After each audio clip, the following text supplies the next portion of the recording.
Okay, now we are live. Okay. There. So first, I just say thank you for coming on to talk to me. I'm sure that I didn't give you a great impression. I think we've talked like once or twice before, but not to that extent. Yeah. No, for sure. No, I appreciate it. I'm up for our conversation today. Uh, we can go wherever you'd like. But yeah, no, thank you so much for having me on. Am I allowed to shill? Is that okay? Oh Like, yeah, is it okay? absolutely. Yeah. I encourage you to. Yeah. Hi, everybody. My name is FairyQueen. You can find me at Fairy Queen's Cottage on YouTube, and you can find me at Fairy triple underscore Queen on Twitter. Thank you. I'm looking forward to our conversation tonight. I am too. So I I just had to start off by saying that the whole topic is such a vast and nuanced thing, and we really like everything seemed like really narrow when we talked about it. And I don't think I got to say it then, also because I'm super tired. All my prescriptions during that panel were about dating specifically, and it seemed like when other people were talking, we would conflate dating and then like finding like our like forever partner or somebody we were going to marry, which I don't think that most people see as like the objective of like dating. Like usually like at least in my mind, I think most people have the idea that you're going to date for a while, you try to like meet different people, and then eventually you're going to find somebody that you're going to click well enough to like settle down with. I think that you women should be far more picky when it comes to like who am I going to spend the rest of my life with. I don't know if that colors in any of the context of what I had said that night, because I didn't realize until after the fact that it seemed like some of the stuff that at least that you had said seemed to imply like finding like a forever partner, not just somebody Mhm, to like date. mhm. I think yes. So like when I was invited to the panel and when we were discussing dating, and this might be just a personal bias, I think of dating generally as the search for finding a partner. Now, it's definitely true that there are some people who just want to date for fun. They're not looking for anything serious. They're just looking for someone to go have coffee with, for someone to, have sex with, for someone to go travel with, right? They're not necessarily looking for their forever partner. And I get that. I hear that. I think that's true. But I also think that at least for me and many of my girlfriends who I know, when we look for someone to date, we are looking for that person to be for our forever partner, for our person. And we accept maybe we'll have some fun along the way trying to find them, but ultimately that is like what dating is for. It's to find your person, whoever that is. So Interesting. And so like, what I guess would you say that like like if you're gonna go on a date with somebody, you've already like pre-screened the deal breakers that would like eliminate them from being a forever partner? yes, I would say that. So I will say I definitely think that in some way, well, yes. So the short answer is yes. So yes. So when I'm going on a date with somebody, it's because I think that they have potential to be a my person, to be my forever partner. Otherwise, I wouldn't agree to go on a date with them. Now, that's not always true. There have been some cases where I have dated someone just because I thought they were attractive or because I thought they were fun, but I didn't date them with the expectation that that relationship would last very long. Sure. Um, I would generally see that kind of dating as an important part of uh building up like our relational identity of like how we want to view relationships moving forward. Like I sort of see like initial dating as sort of like a appropriately immature thing for people when they first start doing it to kind of figure out what they actually are looking for, because I think most people just sort of know like who's hot and who's not, and then otherwise they don't really have any ideas about preferences that aren't colored by like movies or books, and that's a pretty unrealistic way for people to operate, even though I've still met adults that get all of their ideas from movies and books. Um, so uh, yeah, I think that it's. I guess I'm really freaked out when I find out that somebody like married the first person they ever dated. Mhm. Even if they seem happy, I'm like, how do you know? How do you know you're not just happy because, uh, like you sort of like made yourself be? Hmm. So you're wondering if the person's settled in that in Like they didn't actually find like well actually I think it's a good question. Like so when I'm using the term for you use the term forever person, I'm using that term, right? Hmm. Is that something you think is an acceptable thing for someone to try to be pursuing towards? I know that we discussed on the panel you questioning like monogamy as the default, you know, Yeah, and not I'm considering married. polygamy. Yeah. Like I am polyamorous, but I'm also married. But like, Mhm. I guess to the tune of what I said before, um, the sort of like semi-romantic thing that I say about my wife is like she might not be my one that and only, but she's my one that's always. Like I have there's no fear or doubts in my heart that like something's going to happen and I'm not going to be with my wife. I will always be with my wife. Mhm. So yeah, I think that it's uh, really good for most people to at least have one person in their life that's like a stable, like foundational rock that they can always turn to, that they know will always be there. I think that even if it's not a romantic partner, seems like that's probably the best Mhm. fit for most people. But I think it's very important for your own development as a person as you grow as an adult to have somebody like that. Mhm. There's a that just that amount of trust is I think crucial to being able to deal with all the bullshit that we deal with in life. Mhm. So when you we were discussing on this panel before about women's entitlement when it came to dating, Hmm. and like if we're thinking about dating from this perspective, where you're not necessarily trying to find your one and only, you're just dating for fun, right? You're just looking for people to have fun with, to go have pina coladas with on the beach, you know, to go experiment, to explore, to see who it is you're attracted to, who it is you're not attracted to. How does this through line of entitlement weave into that? I think that I think that it's mostly going to disadvantage people when they set up standards that are like what I would consider to be unrealistic.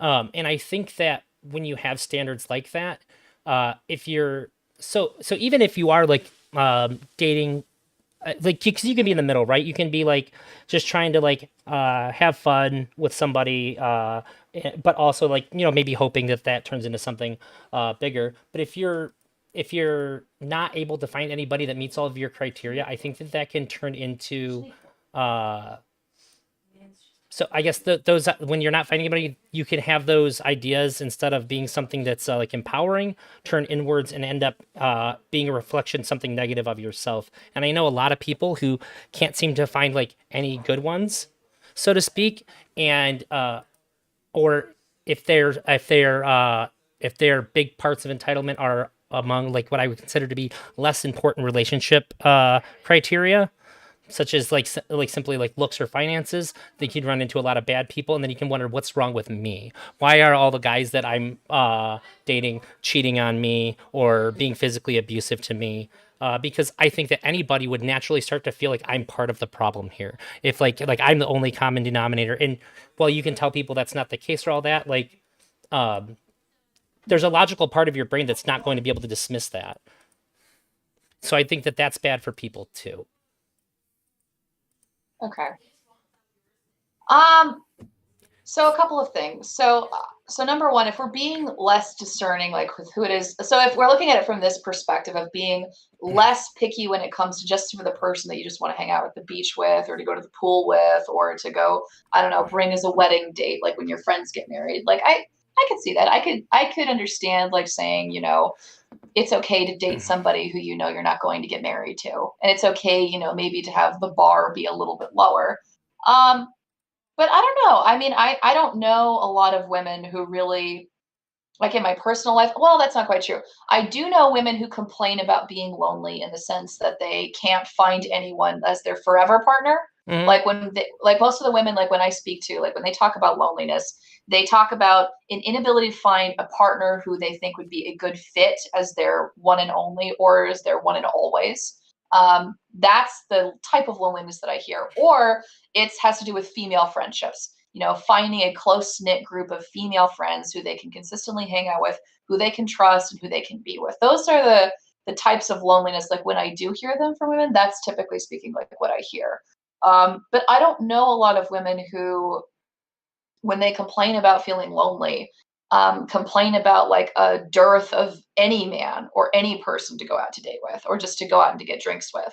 I don't Sure. think that, yeah, most of the women that I know, I mean, and just for myself, like, that's usually not the complaint, because you're right. It would be easy just to find somebody to go out for drinks with, right? Or to find someone just to go and have fun with and just to explore with. But most of the women that I know, that's not really what they're looking for. They are looking for that person, which is, I think, the disconnect maybe that we experienced before. I think so. You know what? I'm so sorry. I had you turn on your camera, and my I didn't enable the window. Oh, that's okay. Don't worry. Okay, I you're can't on tell you the screen number of now. times of. Okay, perfect. Yeah. I can't see you, by the way. I Oh, can only see this oh, this ominous OBS symbol. Yeah. No worries. there you go. Yeah. My Yeah. bad. Yeah, it's all good. Yeah, no, for sure. Yeah, I Uh, think that probably is the disconnect. It's the difference in viewing maybe like what dating could be or should be. That might be like why we like had a disconnect like on our conversation. yeah, it seems like there's a bit more agreement now. And one of the things that goes into this is that I think that if you're more open to um, dating without such strict criteria, it might be the case that some of the things that you thought were very important aren't as much, and then you can see the. So I guess I don't wanna get too far ahead of my point here. I think the things that are really important are things like trust. Obviously, there was a ton of crime statistics out there. I think that if you see any warning signs, the person's gonna like hit you or something. Like Jesus Christ, don't be with that person. Because like, and there's a lot of people that once they are in a physically abusive relationship, somehow that destroys their brain and thinking that this is like a positive somehow. I know people that are like trapped in that, and after like 2 or so years, you just kind of have to give up trying to talk them out of it because they're blind to it. So like I think that Hmm. that's immediately you should just go. If anybody puts your hands on you, just get out of there. But there's other things that I think people hold in a much higher regard. Like even attraction. I talked about it last night. I've dated somebody and like I will visually see them different after growing close to them emotionally. And inversely, I've met women that I thought were like insanely attractive that just look completely ugly to me because they're terrible people. Like I Hmm. cannot see them as attractive people anymore. And that's one of the things that I think a lot of people don't grasp very well is that attraction can change based on like your emotional connection with a person. And I think that having that and the financial aspect being such important points for a lot. And this doesn't only apply to women. I think that most of what I said would apply to both people. But I think that if you're looking for like money and attraction, like these seem like things that I would say are probably among the worst things you could look for in a like forever partner because these are things that you can mostly get the benefit of by casually dating. You might not be able to build long term wealth with somebody by casually dating them, but if you're looking for somebody that has like good finances because you want somebody to take you out or take you shopping or something like that, casual dating would get you there. The attraction you can get what you want out of being attracted to a person by casually dating. But I think good, long lasting relationships have like foundations of trust uh, and being. I would say that probably the second most important quality is knowing that the person can handle high stress situations without becoming a different person. Yeah. And that's going to play a lot into the concern about people being violent as well. Hmm. So Um, I would, yeah, yeah, go ahead.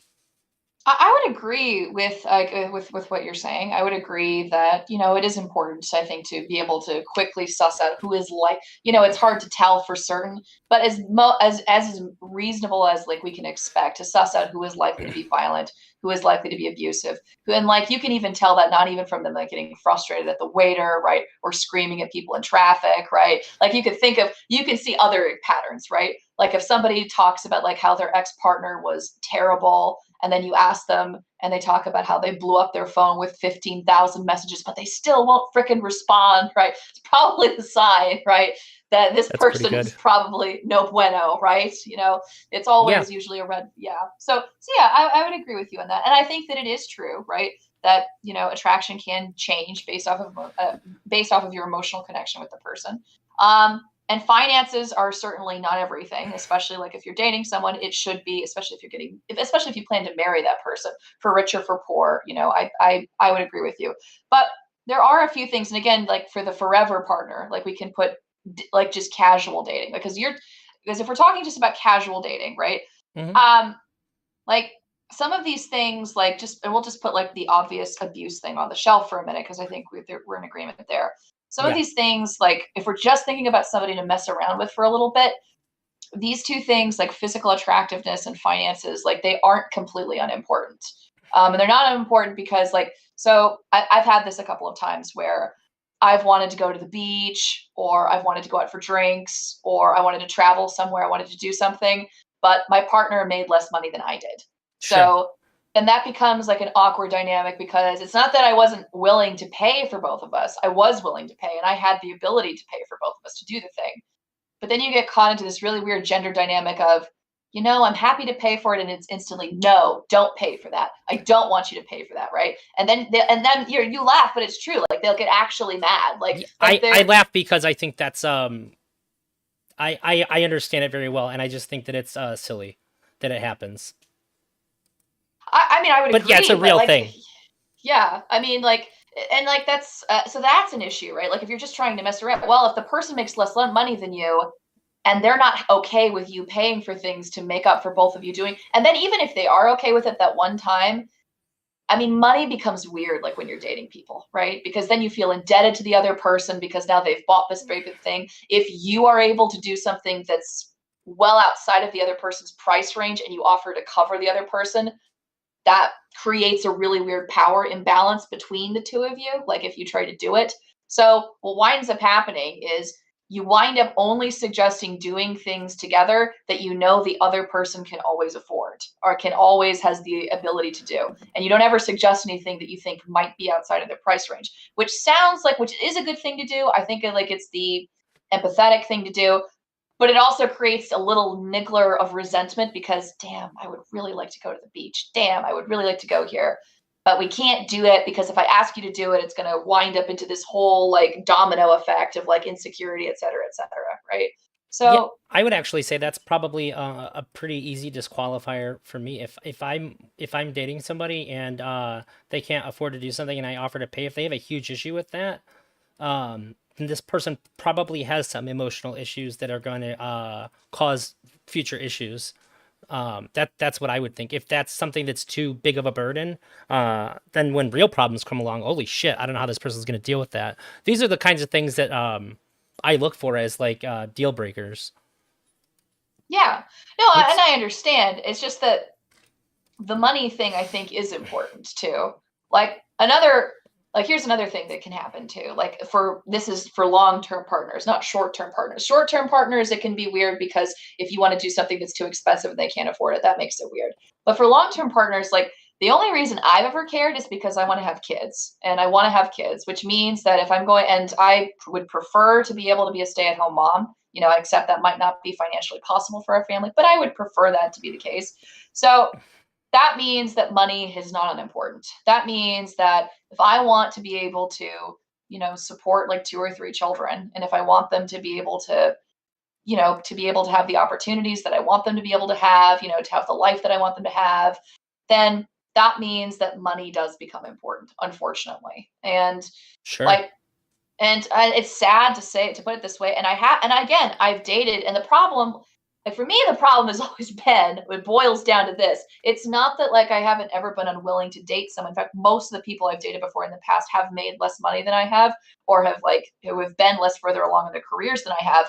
The issue becomes though that when you sit down at the end of the day and you want to have that conversation about, okay, well, who's going to stay at home, who is going to be the person that's going to actually be, are you going to be Mr. Mom, or am I going to be Mr. Mom, right? And that's a conversation that most men do not want to have. They don't like they don't want to have that conversation. And I so that means that like, so the finances, I think, like become difficult because of that. um Attraction can change based off of emotional connection. I agree. I think that's definitely true. I've experienced that. There are definitely a lot of people that I've dated like before who, like, on first blush, most people probably wouldn't think of them as particularly attractive people, but I liked them, and we had a strong emotional connection and I enjoyed it. But I also think that for most people, the way that you get your foot in the door is it really helps if you've got Yeah, washboard abs, right? Like it just does, right? Like it helps if you shower daily, right? If you, sure. take care of yourself, if you shave, etc., right? Like this is what like helps get your foot in the door. You're not going to be able to build that emotional connection likely in the first place if you don't routinely bathe and brush your teeth. Like that's That's just like true. just yeah.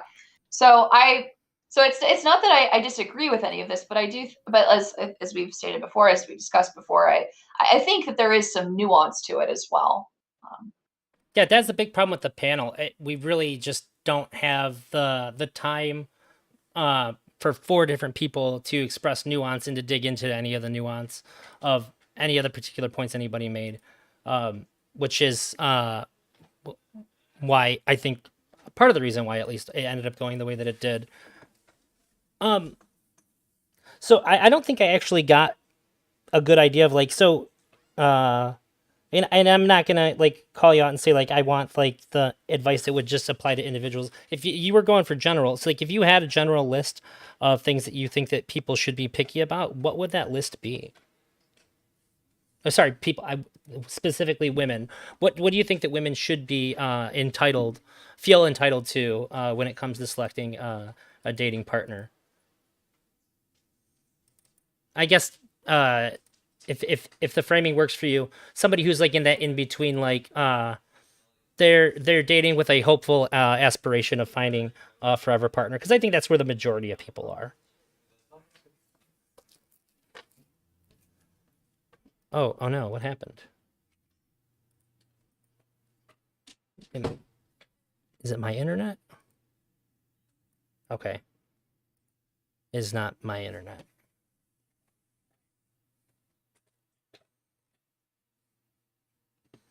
Fairy Queen's having a I think an internet connection issue here.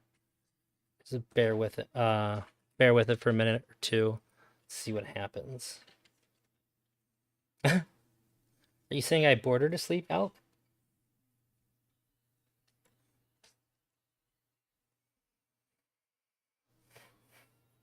I'm gonna switch my camera off for a minute. Take a couple bites of food while I'm waiting for her.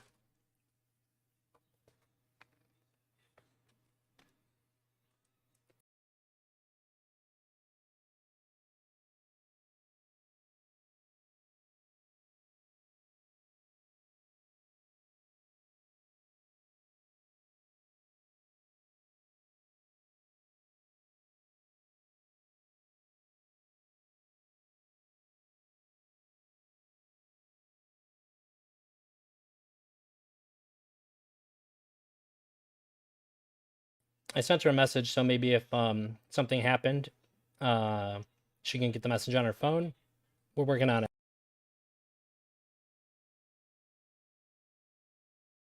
Yeah, you.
I guess maybe I'll wait like 2 more minutes I'm not sure what's going on. I didn't get a message back.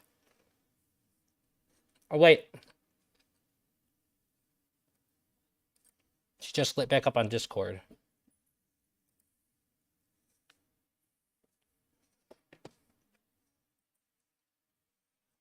Let's see.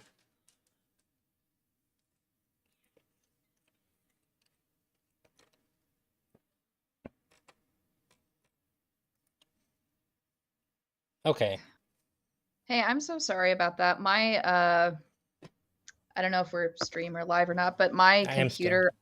Okay, good. Yeah, no, my computer keeps dying over and over again. I don't know why. You may have noticed, like at the beginning of Wix stream, like I popped out, like at the very beginning. It was because my computer died there again too. Oh, Um, well, side yeah. note, if not tonight, tomorrow or something, just shoot me a message. I'm actually nearly 20 years IT professional. I Oh wow. specialize in desktop repair and support for like the first like 10, 12 years of that. I'm sure I can if at the very least I can save you a diagnostic fee. Yeah. No, thank you. I would. That would actually be super duper helpful. I would really appreciate that. Yeah, no Uh, problem at all. I try to be pretty helpful to people in the space because why not? yeah. Right, can you see me again? Yeah. Yep. Crystal Okay, clear. Yep. Yep. Yep. cool. But yeah. Okay. We were about to go into a thing, and then the electricity shot. What was the thing we were about to talk about? I'm sorry. Um, oh, I was asking you what, so if we were to just like teleport back to when we had the panel, what would your list of things that you think that women should be the most entitled to selecting? But I guess the only change that I would make is that if we were considering that I guess I don't know if we agree or not. Do you think that most people are sort of in that in between of like dating people and like trying to find somebody at the same time? Uh, I think so, but because I think that most people don't want to be dating forever, I Sure. think the forever person becomes more looms and becomes more important as you grow older Yeah, I would say that for that's most people. probably not even a gendered thing, although certain parts of the space would have you think so. Yeah. Yeah, so No, like I I would. guess within that framing, if somebody's dating and hoping to find somebody that's going to lead to like marriage, something like that, what do you think that women should feel entitled to? Um, the number one is safety. So this was again, this was what Stardust was like harping on. It's kind of like what we all agree on, which is that you should. I think women, I think everyone, regardless of gender, everyone is entitled to have a partner who is at a baseline, not an abusive piece of shit. Okay, so Sure. I think that's a reasonable thing for everyone to ask. So number one, I think everyone is entitled to safety. I think that everyone, women and men, are entitled to someone who is maybe entitled isn't the right word. I think it's reasonable to try to date people who are roughly at the same level of physical attractiveness or health as you are. So, like, I mean, like both men and women get roasted for this, but essentially, Mhm. like, if you're somebody who has problems with their weight, Mhm. you don't get to be picky, right? You don't get to say, I only want to date people, who pump iron 5 days a week, right?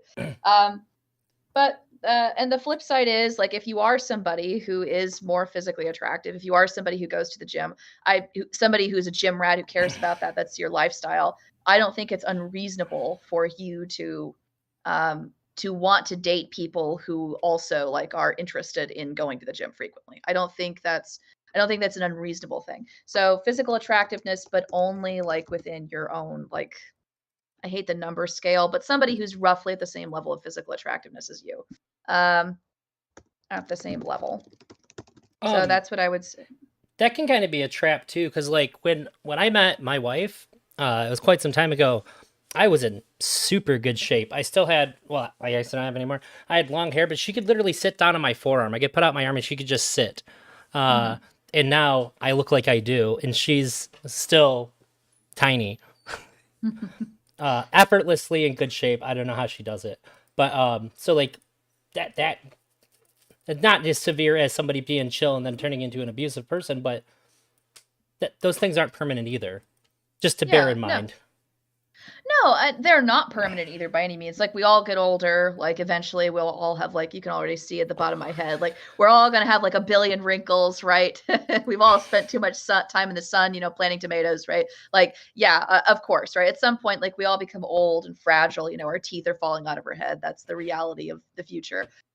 But right, like some of these things like the reason why I specifically mentioned going to the gym, like that's not just about looking good. That is a lifestyle, right? That's a Sure. choice. That's an activity that you do, right? So even though we will all be old and wrinkling and crinkling with bunions and onions on our feet in the future, right? Some of us will have run for 50 or 60 years and probably want partners who are interested in that as well. And I don't think asking for a partner that's interested in like some of the same activities as you and who has the same, and really it's about having somebody who has the same values as you do, right? So I think that's something that you should feel entitled to. So feeling entitled to someone with the same values as you. Um, I think that okay, yeah, all right, that's a good way to frame it. Also, they're gonna keep asking me until I do. I don't know if this is like an inside joke between the two of you or not, but Queen Alexa has asked me like 4 times now to ask you why you hate black men. Is this like an inside joke, or are they just straight trolling as they do? they are straight trolling right now. Okay. They wanted me to ask you a very provocative question like while I was on your stream, which I declined to do, which is why she is now blowing up your chat with stuff like that right now. I I'm not see. going to say it. I'm not going to say it, Ghost. I don't care what you say, okay? So so yeah. But yeah, no, I think that like safety, so somebody who's roughly at the same level as physical attractiveness as you, or health, if you want to put it that way instead. Someone with the same values as you do. So that means, and that can mean a lot of things, but if you're somebody who's religious, right? I think it's fair to feel entitled to dating somebody who's within the same faith as you, especially depending on how orthodox you are. So if somebody's like super hardline trad Catholic, it would make sense, and I think it's fine to feel entitled to wanting to date somebody who's also a traditionally Catholic person. So these are just some top 3 things I could think of: safety, physical attractiveness, and someone with the same values as you. Um, yeah, I'd say yeah, probably for the most part. I think that but then I guess I just caution then you probably shouldn't be super serious about dating anybody if you don't know what your values are. I've dated women long term who just ended up like having like just like photocopied my values onto their own. And it's Mm-hmm. something like I may not always come across it on stream, but I'm an extremely thoughtful person and I would always try to like sort of push back against my own values if I see them picking up on them because like I don't want I don't want somebody who's just a photocopy of me to be Mm-hmm. like my partner, but also I don't want to be the sole way that somebody's going to inform their worldview. That freaks me out a lot. And it seems like if you're close with somebody, it's really nothing you can do. At some point, if they haven't sort of like colored in those pages for themselves, they're gonna, Mm-hmm. I guess, to keep with the metaphor, like borrow your markers to do so. Um, and that's kind of scary, and it's a weird position of power to be in that you can't sort of like you basically just have to dump them if you don't want them to do that, which is also Yeah. unfortunate. Yeah, it is. But I think this also speaks maybe to like we were talking about earlier with like women, well, not just women, but men and women who are very, very young in their early 20s, like who are just learning or just getting into dating. I think that's probably pretty common for people to try to Yeah. hitch their wagon onto someone else's star. Like, and I've been on both sides of that. I've been like the person who is really interested, really interested in dating the person, wants to get to know them, right? And I've also been the person who is noticing that my partner is really, latching everything that they have into me. And I don't like that. And I dislike that. Even though I understand it from the flip side of it, I still don't like it. Which is the other weird Yeah. thing about like most of these dating things we can complain about dating is that like recognizing that you do some of those things doesn't make it less bad, like when you're dating someone who's exhibiting it. Yeah. I think that most people think otherwise. Like if I admit my faults, then they don't exist, basically, which is Mm-hmm. weird. So I just want to clarify this because it's something I assume, but somebody in my chat brought up. both of us agree that nobody's entitled to be dating anybody. This is Yeah. past the point, like you're looking, and so like if you are going to date somebody, the entitlement is like if I am going to date somebody, then this is what I am entitled to if I decide to do that. Okay. Yeah. Um, Yeah, of course. Like you don't have no one has the right to date anyone. But I yes. think everyone is entitled to have a preference for who we choose to date. Should we be lucky enough that someone comes along for us to date? That's what I would say. Yeah. Do, so I guess I'm curious if you think, do you think there's any danger of the thing that I had mentioned where you have too strict of criteria to where you're either going to get somebody who's essentially lying to you, they're pretending to be that other things that you want, or like that just basically you've crafted a unique individual that just doesn't exist, or the odds are if they exist, they're not going to be in your slice of the world. Um, I genuinely don't know. I think it would depend on the person that I'm talking to. I can only speak from my experience, right? I don't have like I said, I don't have a bucket of stats, right? I can't tell you what's true for like the average Yeah, person. I'm But just asking about your intuition. yeah, my intuition is that uh at least for me, like I know like I will have like this list of criteria, but then I will meet someone who blows me away. And maybe they don't meet every single thing that's on the list, but when I meet them, I know, bam, I like you, right? And even if there are some things about you that I don't quite like, I like you enough to get over that or to find a way to sort of make peace with some of your more negative like qualities. Yeah, So, that's the so I thing that I was trying to get to on the panel a lot, is that when we have too set, if our criteria is too rigid, my concern is that we miss out on people that could be right in front of us that like are actually like would be super great fits for us. The kind of like I know it when I see it kind of thing, but yeah, giving a prescription that you should be as entitled and all that might lead some people to feel overly empowered to the point to where they're going to miss what's right in front of them.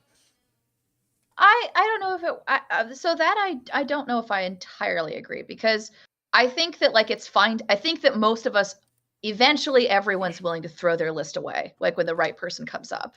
And I don't think anyone's list is imprisoning them from necessarily meeting people because like as I said, like at least for me, right? I have this list, I have these qualifications, but then I'll meet somebody and I really like them and the list goes on the shelf. And I think that that's probably true for like a lot of people who so I think it might be true for a lot of women who will say that they have these criterias. Like a lot of like I've met women before who will say that they want to date, you know, like men who are much taller, who have lots of money, yada yada yada, right? But when push comes to shove, they wind up making eyes at the barista at Starbucks, who's 5'10", right? Who is good enough, right? They don't know the difference and they wind up dating that person anyway. So I don't know, like I guess I would have to know like for how true that would be for the majority of women. My knee-jerk reaction would be that probably there are people who hear like what women's dating preferences are and assume that that automatically translates into what their dating choices are, like who it is. Like I think that like there is a difference between what I say I want and between who I choose and what I actually do. I do too. I think the reason why it freaks me out is I know somebody. She is probably one of the most future focused, like career oriented people I ever met. It was like I was a manager of like a restaurant. There's like an ice cream shop, and while she was working there, she was a manager too. She was doing all of her college stuff, and on all of her downtime, she had like everything plotted out. And I know that she had really like really strict criteria, and she turned down people that, like I know she was like she like now like 10 years later like I think she's dated like one person ever, and she's just Mhm. like super bummed and full of regret that she wasn't just like a little bit more lenient, because she's figuring out now that like a lot of that stuff wasn't nearly as important as she sort of made it up in her mind to be. Also, Froggy Style, thank you very much for gifting a membership. It's super cool that Black Yamato got it. Sorry. And I think that the kind of people that are going to be really strict adherent to like their idea criteria are going to be people that are super goal oriented. Really goal oriented people are like the list makers, the rule followers, and all that. And I think they're going to be the kinds of people that are going to listen to um, things like on Twitch to help inform them, because they're going to look to people that they feel like have a better idea of what they're talking about. So I've just like conversations like this kind of freak me out because I think about people like that person that I knew. Um, and like I just kind of seen where that kind of path has taken her. Um, Mm. Also, super cool person. She used to try to get me to sing in front of her. So that was her thing. She wanted people to sing in front of her Mhm. because I don't know, she's weird. And even though I never Did did, you? no, it's too Okay. awkward. It's too awkward to sing in front of her. But I appreciated that she asked me. That's Mhm. that's uh that's my kind of weird. Did she request a specific song or was it just anything? No, No, when it I'd was say no, just she'd try to get me to sing like a Disney song with her, and she'd sing real loud and bad and have no shame about it. that's awesome. Yeah, people Yeah. that sing loud and bad with no shame don't deserve to be lonely in their 30s. No, and I think that it might be true, and I'm sorry to hear that about your friend. I hope that she finds someone and that like her dating life improves. But I don't know. I mean, at least for me, like my problem hasn't been finding people to date. It's finding the forever person to date. Like at least for me, like I mean, and I think this is probably true for a lot of women. Um, they have so many people to filter through. Like if you're using a dating app, like it's not uncommon like for you to like open up a new dating app for you to put what you're looking for, to leave it alone for like 5 days, to come back to it. And there are quite literally like hundreds of people to sift through, right? There are so many people to go through and to get rid of, right? That I That's a, have to have some type of criteria, right, to that's a filter through. typical woman experience, and I know this because I once made a dating profile with a woman's picture on it. Almost like nothing in the bio had anything that was like particular to any individual, and the amount of messages was obnoxious. Um, Mhm. and it was, and also the amount of messages or the quality of those messages were fucking gross. Yeah. Like I would That's say the nine other. out of ten were like extremely sexually vulgar. I was pretty shocked. If you're a guy and you've never done this experiment, just do it. Just see what it's like on the other end. Cause like holy shit, I've never messaged anything like that ever. I always start off Yeah. with like hi or something, but there's an apparently the majority of men, uh, not even just like sexually explicit, but like inviting themselves to be sexual. It's wild. That really blew me away. Yeah. And it's a lot to sift through to figure out like who is what, right? So I think that's part of the reason like why, you might hear people women like talking about like these high standards. It's because they have quite literally hundreds of people in their phone and they have to have some sort of discriminator to get through to finally get through to like the top 20 people that are there, right? To choose like who am I actually going to see? Who am I actually going to meet? And that's very different as opposed to like if you're just going and you're meeting people in person organically, right? And Yeah. that might be part of the disconnect as well.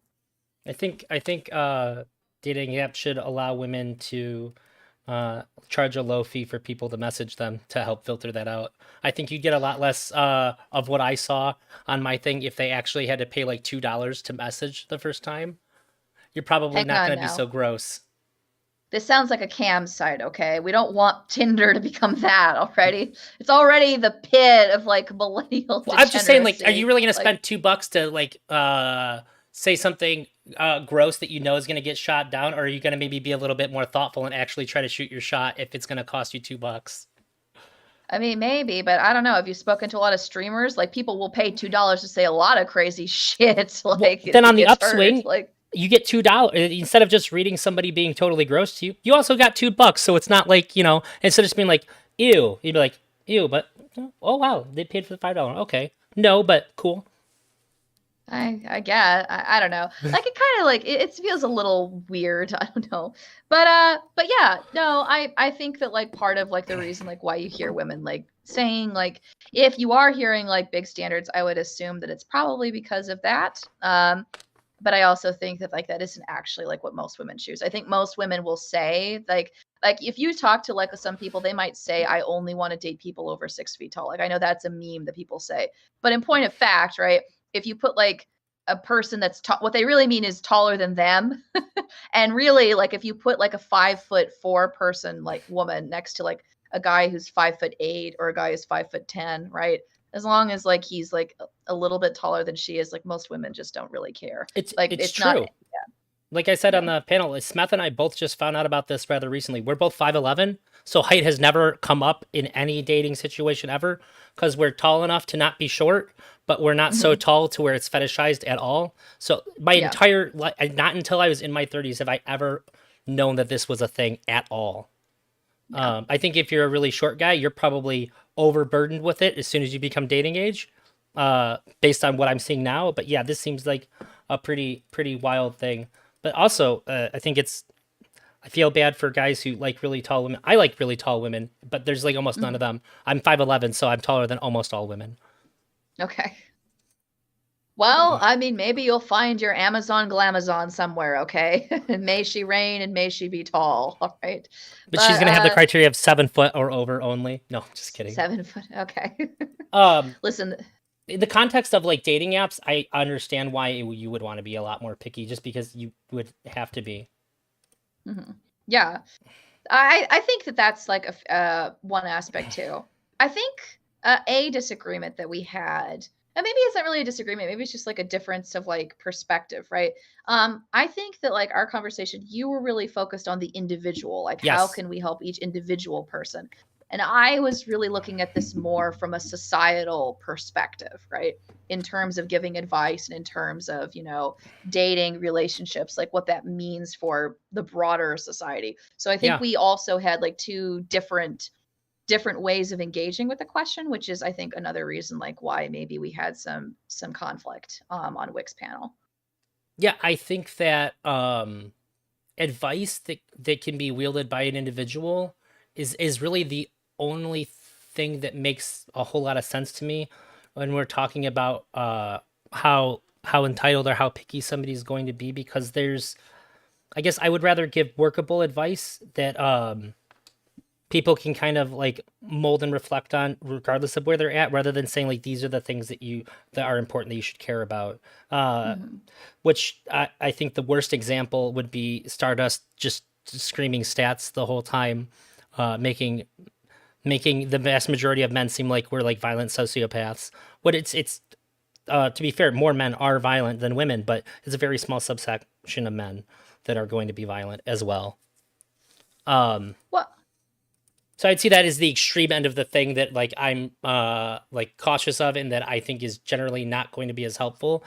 Um, but like I guess the kind of advice that like I am for is saying like if finding somebody that's like even what you said too, like finding somebody that's going to match your values, I think is like super good advice that applies to every individual. But giving it mhm. saying things like that you need to be like women are going to be the ones that have children, so we need to be more picky, like, but not it just seems like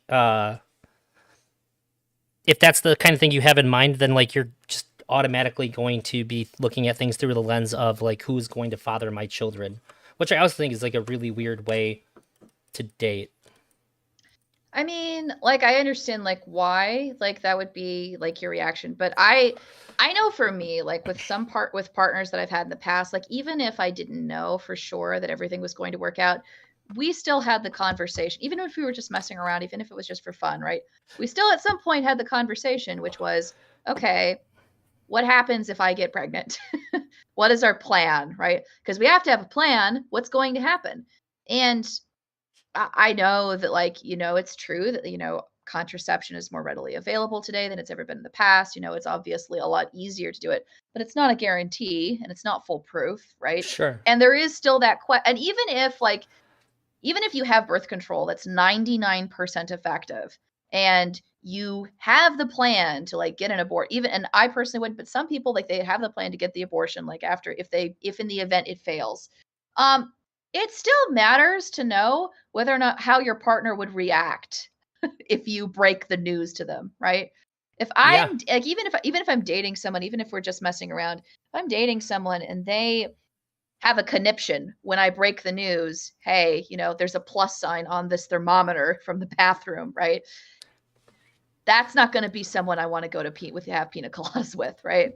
That's That's fair. not going to be, yeah. um So it's weird. I know it's weird to think, would I want you to be the father of my children? Like, I understand, like, that's kind of weird to think about, like, when we're just looking for somebody to hang out with, right? I get that.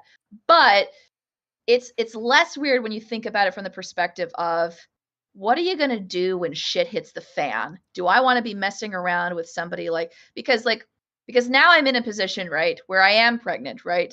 Where the fun boyfriend who really wasn't supposed to be a long-term thing, he was just supposed to be like a summer fling, right? And now I'm fucked, right? What am I supposed to do now? And that's part of the issue, I think, specifically with women, and why women, I think, might be are pickier when it comes to dating, is because, like, in the event that the fail-safe plan kapoots, right? You could wind up being stuck with someone like who is your forever partner, or maybe they're not your forever partner, but you get divorced, you have like a situation like where you have shared custody, things get messy, fights They're break still gonna be in out. your life. Yeah, even if you don't want them to be, even if you never intended for them to be. My So, kid's mom is still in my life to some degree, no matter what. Uh, yeah. like I have custody of my kid, but like I still have to deal with my kid's mom, no matter what. So that makes sense. It's pretty weird. I've had that news dropped on me twice. One time I was like, okay, and the other time I was like, immediately I was like, you have to get an abortion. And then like afterwards I called back. I was like, look, I freaked out. I was like, we can talk about it. Like ultimately, it's up to you. My bad. I wasn't expecting that. My God, that woman has like 6 kids now. I'm just very, very glad that she's not the person that I have to deal with forever. She's Mhm. wild. So that is something worth thinking about, I suppose. And you're right, birth control is not super effective. Also, it's poison. It's poison.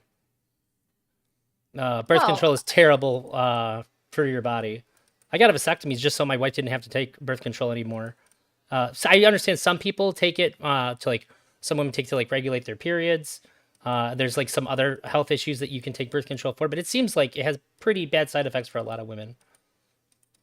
I mean, I've heard that from some people. I use it. I don't know. Like, I mean, I don't know if I've had particularly bad side effects so far, but I don't know. If anything, like I would say that, like, for as far as like this goes into the dating thing, right? Like the Mhm. birth control question, I think, like for a lot of women, you should take something that you don't have to think about, right? Like an IUD, like a Nexplanon implant, right? Yeah, I exist because of a missed pill one day out of the month. Like that is why I am sitting here in front of you. Okay, I am proof of that birth control can in fact fail, folks. Okay, living proof right here. Okay, same. so yeah, so like there is something to the idea, right, of making sure that you have birth control, that it is effective. And I understand like what you're saying, like, and I've heard that from some people. I don't know if that's true or not. I'd have to look more into like the stats and the data on it. Um, Sure. I yeah, I know at least like from what I heard about it, like it wasn't nearly scary enough to steer me wrong. Sure. So, I think some of it didn't become apparent until my wife came off of it, and like her depression alleviated greatly. She had a lot less issues with her skin, just like a bunch of different things that like weren't that you just assumed that aren't a part of it. Seems like it can be as well. And I understand it's very anecdotal, but even if you're looking at the data of women who are currently taking it, you might not associate all the different things that it can be messing with it because they just seem mm, like things that might be separate from it. mm. Maybe I don't know. I would have to look more into it. All I can say is that, like, at least for me, it has been life changing. I know that like my mom probably at one point would have liked to have had birth control that's as effective as mine. I'm glad that we live in a world like where more women have access to highly effective forms of birth control and not just the pill, or not just, what is it, the foam, the diaphragm, whatever it is people used to Yeah. use Oh, don't get me wrong. way back in the day. I'm pro having the option to take it. It just freaks me out. Uh, Yeah, no. I'm pro all contraceptions, pro abortion, all of it. You can do whatever you want with your body. Yeah. What was Uh, something else? Okay. Yeah, we were talking, but yeah, just to dial things back, like to when we were talking about the individual versus society. yeah, I don't know. I think that there is something to the idea of, because I know that like normally when we think about dating or relationships or marriage, like it's often discussed as it's the union between like two different people, right? Or if not two different people, like through like if you're polygamous, like like through one person and another, like depending on who you are, right? But sure, really for most people, right, it's this, right? It's you yeah, and me. We negotiate this contract. This is the contract that and then we are one, right? We are one entity now. But I don't think that for many people, I know that like it's clean. It's a clean way to talk about dating and marriage. Like I know it's easier. Like it makes sense to discuss it that way. But I don't know if that's actually true for many people. Like for many people, I think that dating and marriage, the reason why it's a big deal is because it's not just about what you personally want. Like when you're trying to date someone. For many people, it's about you thinking about your own family, your friend group, your culture, your background, like where you are coming from, and finding someone who can mesh well with your community, with your family, like with your friends. And so the choice of like who to date and who to marry and who to be with, I don't think it's always as simple as like, you and I figuring out what we both individually want. I think it's often the case for many couples where they have to contend with, the impact of like their families and their friends upon like their choices. Um, and Yeah, so I think that might be a difference between our conversations. yeah. You said that on the panel, and it's just always been my experience that people date first and deal with the social ramifications later. Which doesn't say that they're not there, but it seems like if somebody finds somebody they're interested in dating, that what their friends and family think about it are going to take a back seat to what they think about it. Like almost always. Yeah, I think that was the first time I've ever heard it be suggested that somebody's like parents not liking something about this person would prevent them from dating them. Because like I guess for like a lot of guys, especially if you're younger, if you're dating somebody, your girlfriend's fat, your girlfriend's ugly, like whatever, they're just gonna say something negative.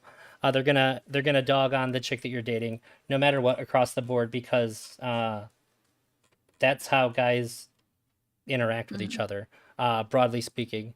Family's probably a little bit different. In my experience, I've been nothing but supportive, always, no matter what.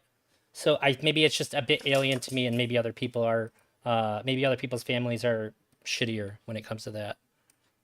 Well, I don't know if shittier, I mean, in some cases for sure, right? And this was something I hinted at like while I was on the panel. Like this can be really bad and extremely toxic depending on like the family that you're in. So like this can be both positive and it can be negative. It can be positive because if you bring, your girlfriend or your boyfriend and your boyfriend is rude, he burps at the table, he may be really attractive, he's got a leather jacket, he's got gel in his hair, but he makes like three racist jokes to your dad when they're outside, flipping burgers.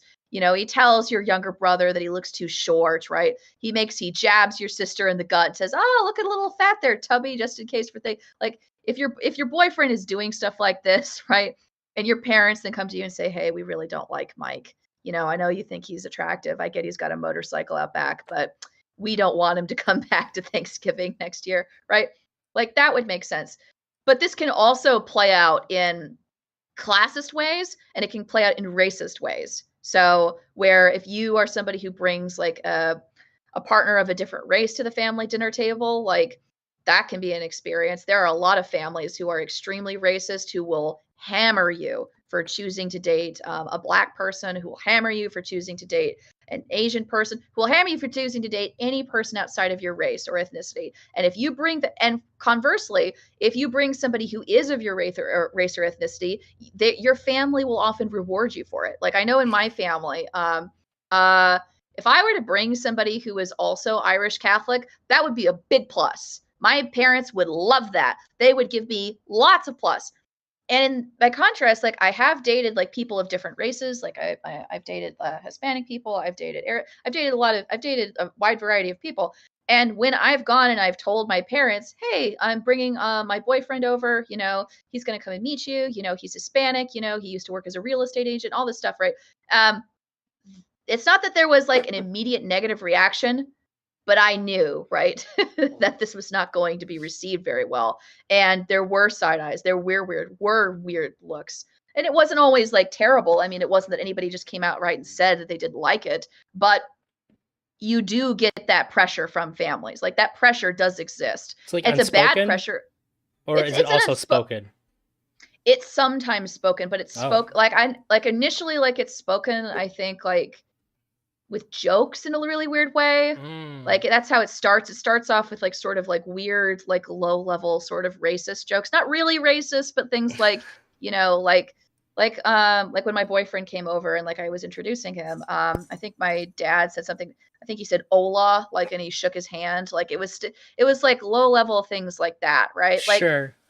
and like, so like what I'm talking about here, like, is not a good thing in many cases, right? In many cases, it's a bad thing. It's a bad thing, right? I would say that's But I bad, think, yeah.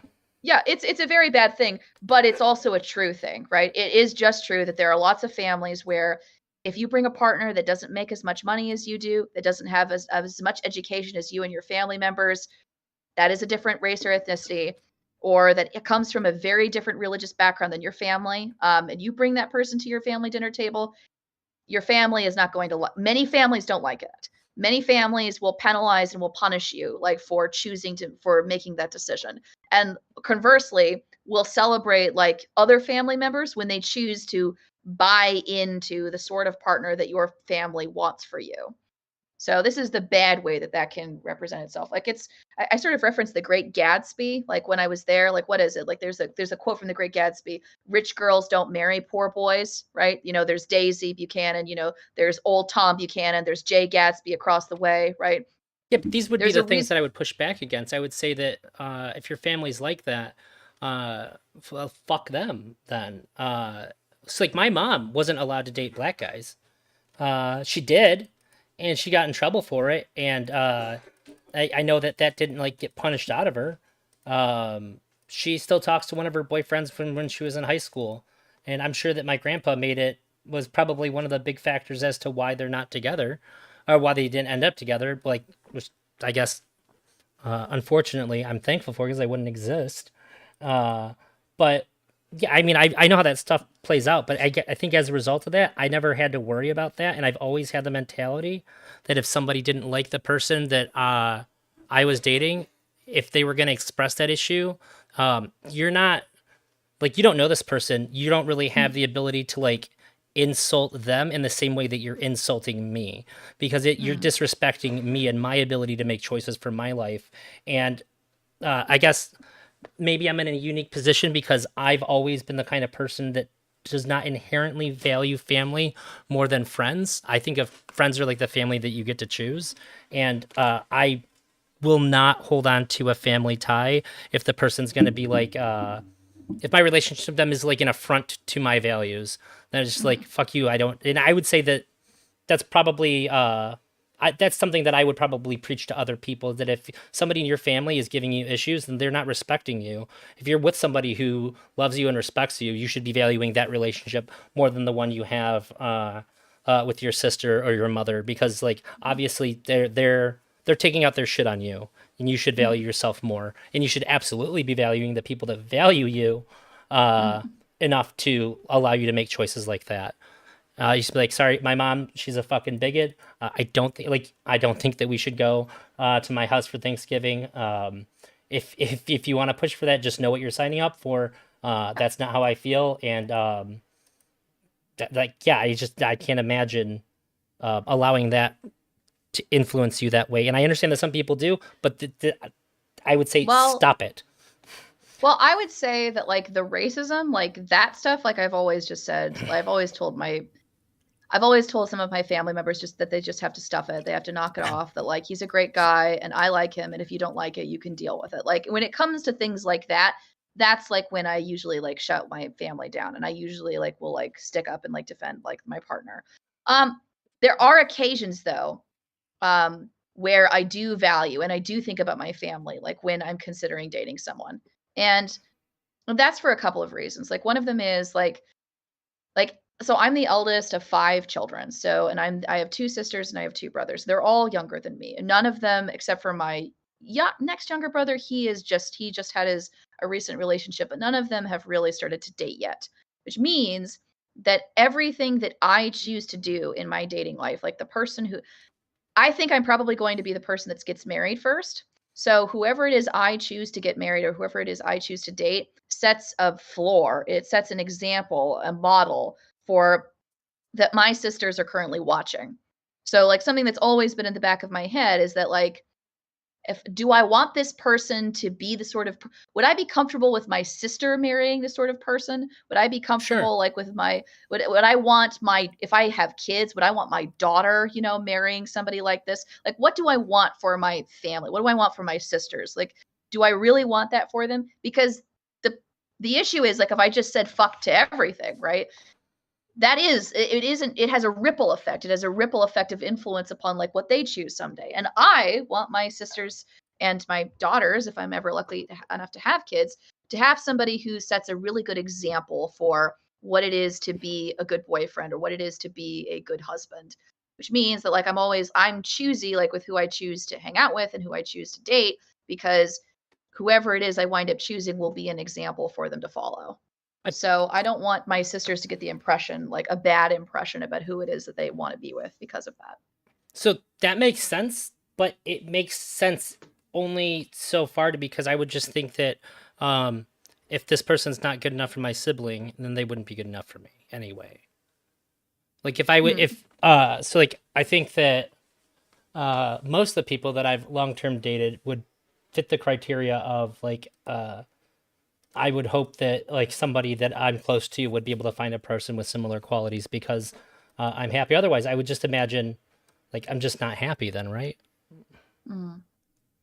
I don't know how much like uniqueness setting an example would bring. That's sort of the issue that I have with that. 'Cause it just seems like if you didn't have siblings, how would that change? It would change. It would change slightly, but it would change because I would have an expectation of having kids someday. So now the example being set is not for my siblings; it's for my future children and for the life that I want to create. Do you think your preferences would change if you found out that you couldn't have children? Would they change if I could? And I'm assuming in this hypothetical I don't have siblings. I think that yes. I think that they would change significantly. So if I knew that I couldn't have kids, and if I knew that like I didn't, and if I didn't have siblings, I probably would. My standards, like for who I choose to date, would probably be very different. I would probably casually date more often, and I probably would be more open like to who it was that I chose to date. And I probably wouldn't care quite as much as whether that relationship ended or succeeded. That's really interesting. You have a very high burden of responsibility. I think that I don't think it's a bad thing. I think it's a good thing. And I think that like part of why too, which is another reason like why I have this sense, like just for me personally, not everyone has to have this, different people have different priorities. But my family, like my grandparents came here on a boat to New York in the 50s. My dad worked extremely hard to give me and all of our family like all the opportunities that we have to be here. The only reason like why I get to sit here in front of this computer screen talking to you right now is because of the hard work that my family has put in over decades, to enable my life, to make my life as good as it can possibly be. And there were a lot of sacrifices and a lot of things that all of those people gave up for me to be here. It would be me effectively picking up a glass of wine and throwing it in my parents' face, right? For them to have done so much for me, to have supported me for so many years, to pay them back by bringing home someone who is disrespectful to them and who is not a good fit. I would feel like I had like wasted, all of this work that these people have done for me. I think that's maybe where you and I veer off. I would imagine that if somebody did that for me, the best way that I could imagine like fulfilling that role is to live my life maximally for my livelihood without consideration for them, because like if they're doing all this to give me as good of a life as possible, it seems weird that it would then get pulled back to make my life as good for them as possible as well. And I also think that I'm assuming this is just coming from your perspective, it's not something I pushed on you, but I think that like even as a father, I always am taking the stand that like nothing my kid does should ever really be for me. They can like if they want to do something nice for me or whatever, that's fine, but they should never feel compelled like I can't do that because like I don't want like I don't want to bum my dad out or whatever. Like if I say, hey, do you want to play a video game or something? Like I want to go with my spend time with my friend, even if that hurts my feelings, I can wait until my kid at their friend's house for it to hurt my feelings. Hmm. So that seems to be like where that doesn't mesh for me. And I do you think that like I understand that's how it you can't change how you feel about these things, but is that something that you would recommend other people be considerate of? It would depend on your situation, and it also depends on like what kind of relationship you want, what kind of life that you want. So I would say like I think that like what I'm saying, I think it would apply to people who already have kids. So if you're somebody who already has kids, it probably makes sense to be discerning and to be careful about who it is you choose to date, because that person is then introduced into your child's life and becomes a Sure. part of your child's life. You're inviting them into your family and your life, right? So then it becomes a question as to who it is you feel comfortable inviting, to meet your child, to meet your son or your daughter. It takes a couple So dates to figure out if they're gonna meet my kid or not. Yeah. yeah. So I would say like for that reason, yes. Does it change the way I prescribe to other people? It just depends on who you are. It depends on your life. It depends on like what obligations you already have. If you have a lot of obligations already to your family, you probably should be discerning and you probably should be pickier. If you do not have a lot of obligations to your family, either because you've chosen to leave them, because they're bad people and you've chosen to split ties, or because the sad reality is that there just aren't a lot of family members left. So maybe you just have like a few couple of family members who you're really close to, then that Mhm. becomes a different situation. Yeah, I guess for me, like there's a gold standard when it comes to how your family should interact with somebody that you're dating, and it's my aunt that we're staying with right now. Uh, she met my wife and I were both dating someone, and she met them, and then afterwards I said, it just occurred to me like you're pretty strict Christian. Like it's crazy to me that you've never said a single negative word to me about me being polyamorous. Like I know that you don't think that it's right that my wife and I like date like we do. She's like, you're right. I don't approve of that. She goes, but that's none of my business. I would never say that to you and make you feel bad about it. And to me, this is exactly if somebody really cares about you and respects you and your family, this is like I didn't know that those would be like the best words I could hear from a family member until I heard them. But, like that's Mhm, to me is like the gold standard of how your family should treat you when you're making choices for yourself that they don't agree with. Of course, mhm. lots of people's families feel very entitled to enforcing their own ideas and beliefs onto other people in their family, which sucks. Which is why I don't, as a general rule, hold family in such a high regard as other people seem to. But I would encourage to have that expectation of your family members because you can't choose them. So I think I'm pretty okay with having high expectations for them. No, I think it's fair to like tell your parents to shut up if they're being like, I don't know, like subliminally racist towards like your boyfriend at the dinner table, right? I think like there are cases for that, but at least for me personally, which not everyone feels like this, this is not a prescription to just anyone, different people, different life situations. But at least for me personally, I look at my life and I look at like the events that are going to happen to me and to my brothers and sisters. We are progressing forward in the next chapter of what our family should be, what our history is, like where we are going, like what is it that we want to achieve together as a family. We came Oh, from like we have like a future that we want to move forward. I have to think about what's going to happen to my mom someday, what is going to happen to my parents when they get old and they need to go to the nursing home. Who's going to be the person that's going to take care of them? Who is going to be the person that actually makes the call and makes the decision? And do we send them to the nursing home? What do we do? There are some people, families that allow their parents to live with them.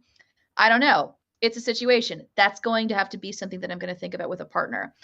What's going to happen if something happens to one of my brothers and sisters and they die and now they have children and somebody needs to take care of them? That's going to be something. You see where yeah, I'm you have a going with this, really right? high. Yeah, you do have a really high burden of responsibility on your shoulders, and I can understand how that could be like a prideful thing. But to me, that's kind of terrifying.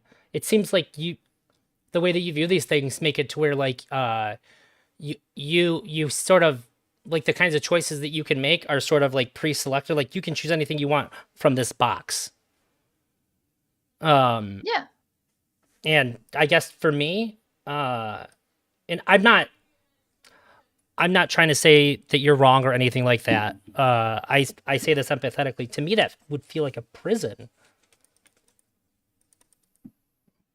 I mean, I don't know, like it can feel limiting at times, but I look at it as like this is, this is my responsibility. I think it's especially my responsibility because I'm the oldest of our family. So if anybody, the person that someday that is going to have to make like some of the bigger decisions, like as the decades roll by, like eventually that's going to be me. At some point, right? My parents are going to be too old to make those decisions for themselves. And I don't know if my other brothers and sisters are going to step up to the plate. And if they don't, then that's going to rest on me to make these decisions. And I want to have, I would prefer to have, may not be possible, I would prefer to have a partner who can help me move forward with this next chapter. Power couple is probably a bad way to put it, but essentially that's kind of what I want. I want somebody who like has a similar goal, has a similar outlook, right? Like that's just kind of how I view it. And it's not that I haven't dated people before who wouldn't have been a good fit for that. I have. But when I have, I've usually regretted it. I haven't found those relationships to be as long lasting or as fruitful. And so this is just kind of what I think about it.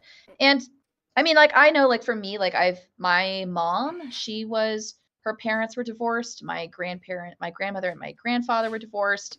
And I know that like on that side of the family, when my grandmother started dating other people, when my grandfather started dating and sleeping with other people, it caused a lot of problems. And it wasn't just problematic because of these two people getting into a fight, like in divorce court. Like it was a problem for my mom. It was a problem for my brothers. Like they are still complaining about the divorce and everything that happened decades later. They are old enough at this point to be grandparents, and they're still upset about what happened years later, right? These decisions that we make in our personal lives about who we date and who we choose to be with, they have the ripple effect of when things go bad extends far beyond you. Like I still like it didn't just affect like my mom, it affected me, it affects my dad, it affected everyone. Like everyone was affected by this. So that makes sense, know. I guess. I think it's something that I purposely don't consider when I think about who I'm going to date, because that I feel like that's too I feel like if I did that, and I guess I'll incorporate something that somebody in my chat's trying to say, it would make me feel like I wasn't really an individual. And I'm sorry for laughing when you said that. I just imagined somebody saying, "Hey guys, this is my grandma. This is my grandma's boyfriend." That's just a really funny. Yeah. My grandma's boyfriend is just a really funny label. So I didn't mean to laugh when you were saying that. I understand that it does seem like, obviously this was like a big deal in your family. But I guess that when I make decisions for myself that can affect other parts of my life, I think it's just then my responsibility to make sure the people that I care about don't deal with the consequences of my decisions. And it just seems like maybe either it wasn't possible or they didn't do a very good job of protecting the people that they're responsible for protecting from those things. And so I guess I would just be hopeful that people who feel that kind of burden can develop the tools necessary to be able to feel like they have the freedom to make those choices, and then also be able to be responsible enough to shield their loved ones from that, so that way they don't have to if in your case it would seem like you would carry a lot of guilt around from having people that are close to you deal with that stuff, so like be able to have the tools to prevent that from happening, because that seems just as, I guess, something so disconnected from how I view relationships. I guess I'll just say I think that your family has too much agency over those kinds of decisions. They can't be good for you. And I mean, I'm not saying like, hey, I know what's best for you. That's just how it comes across in my mind.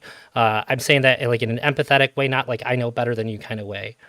It just freaks me out. For you, I barely even know you, and I'm like freaked out hearing that. I mean, I don't think it's a thing to be. It's just. I mean, different strokes for different folks, right? Like different people have different values. Different people have, different people have different things that they want from their lives and different things that they want to do.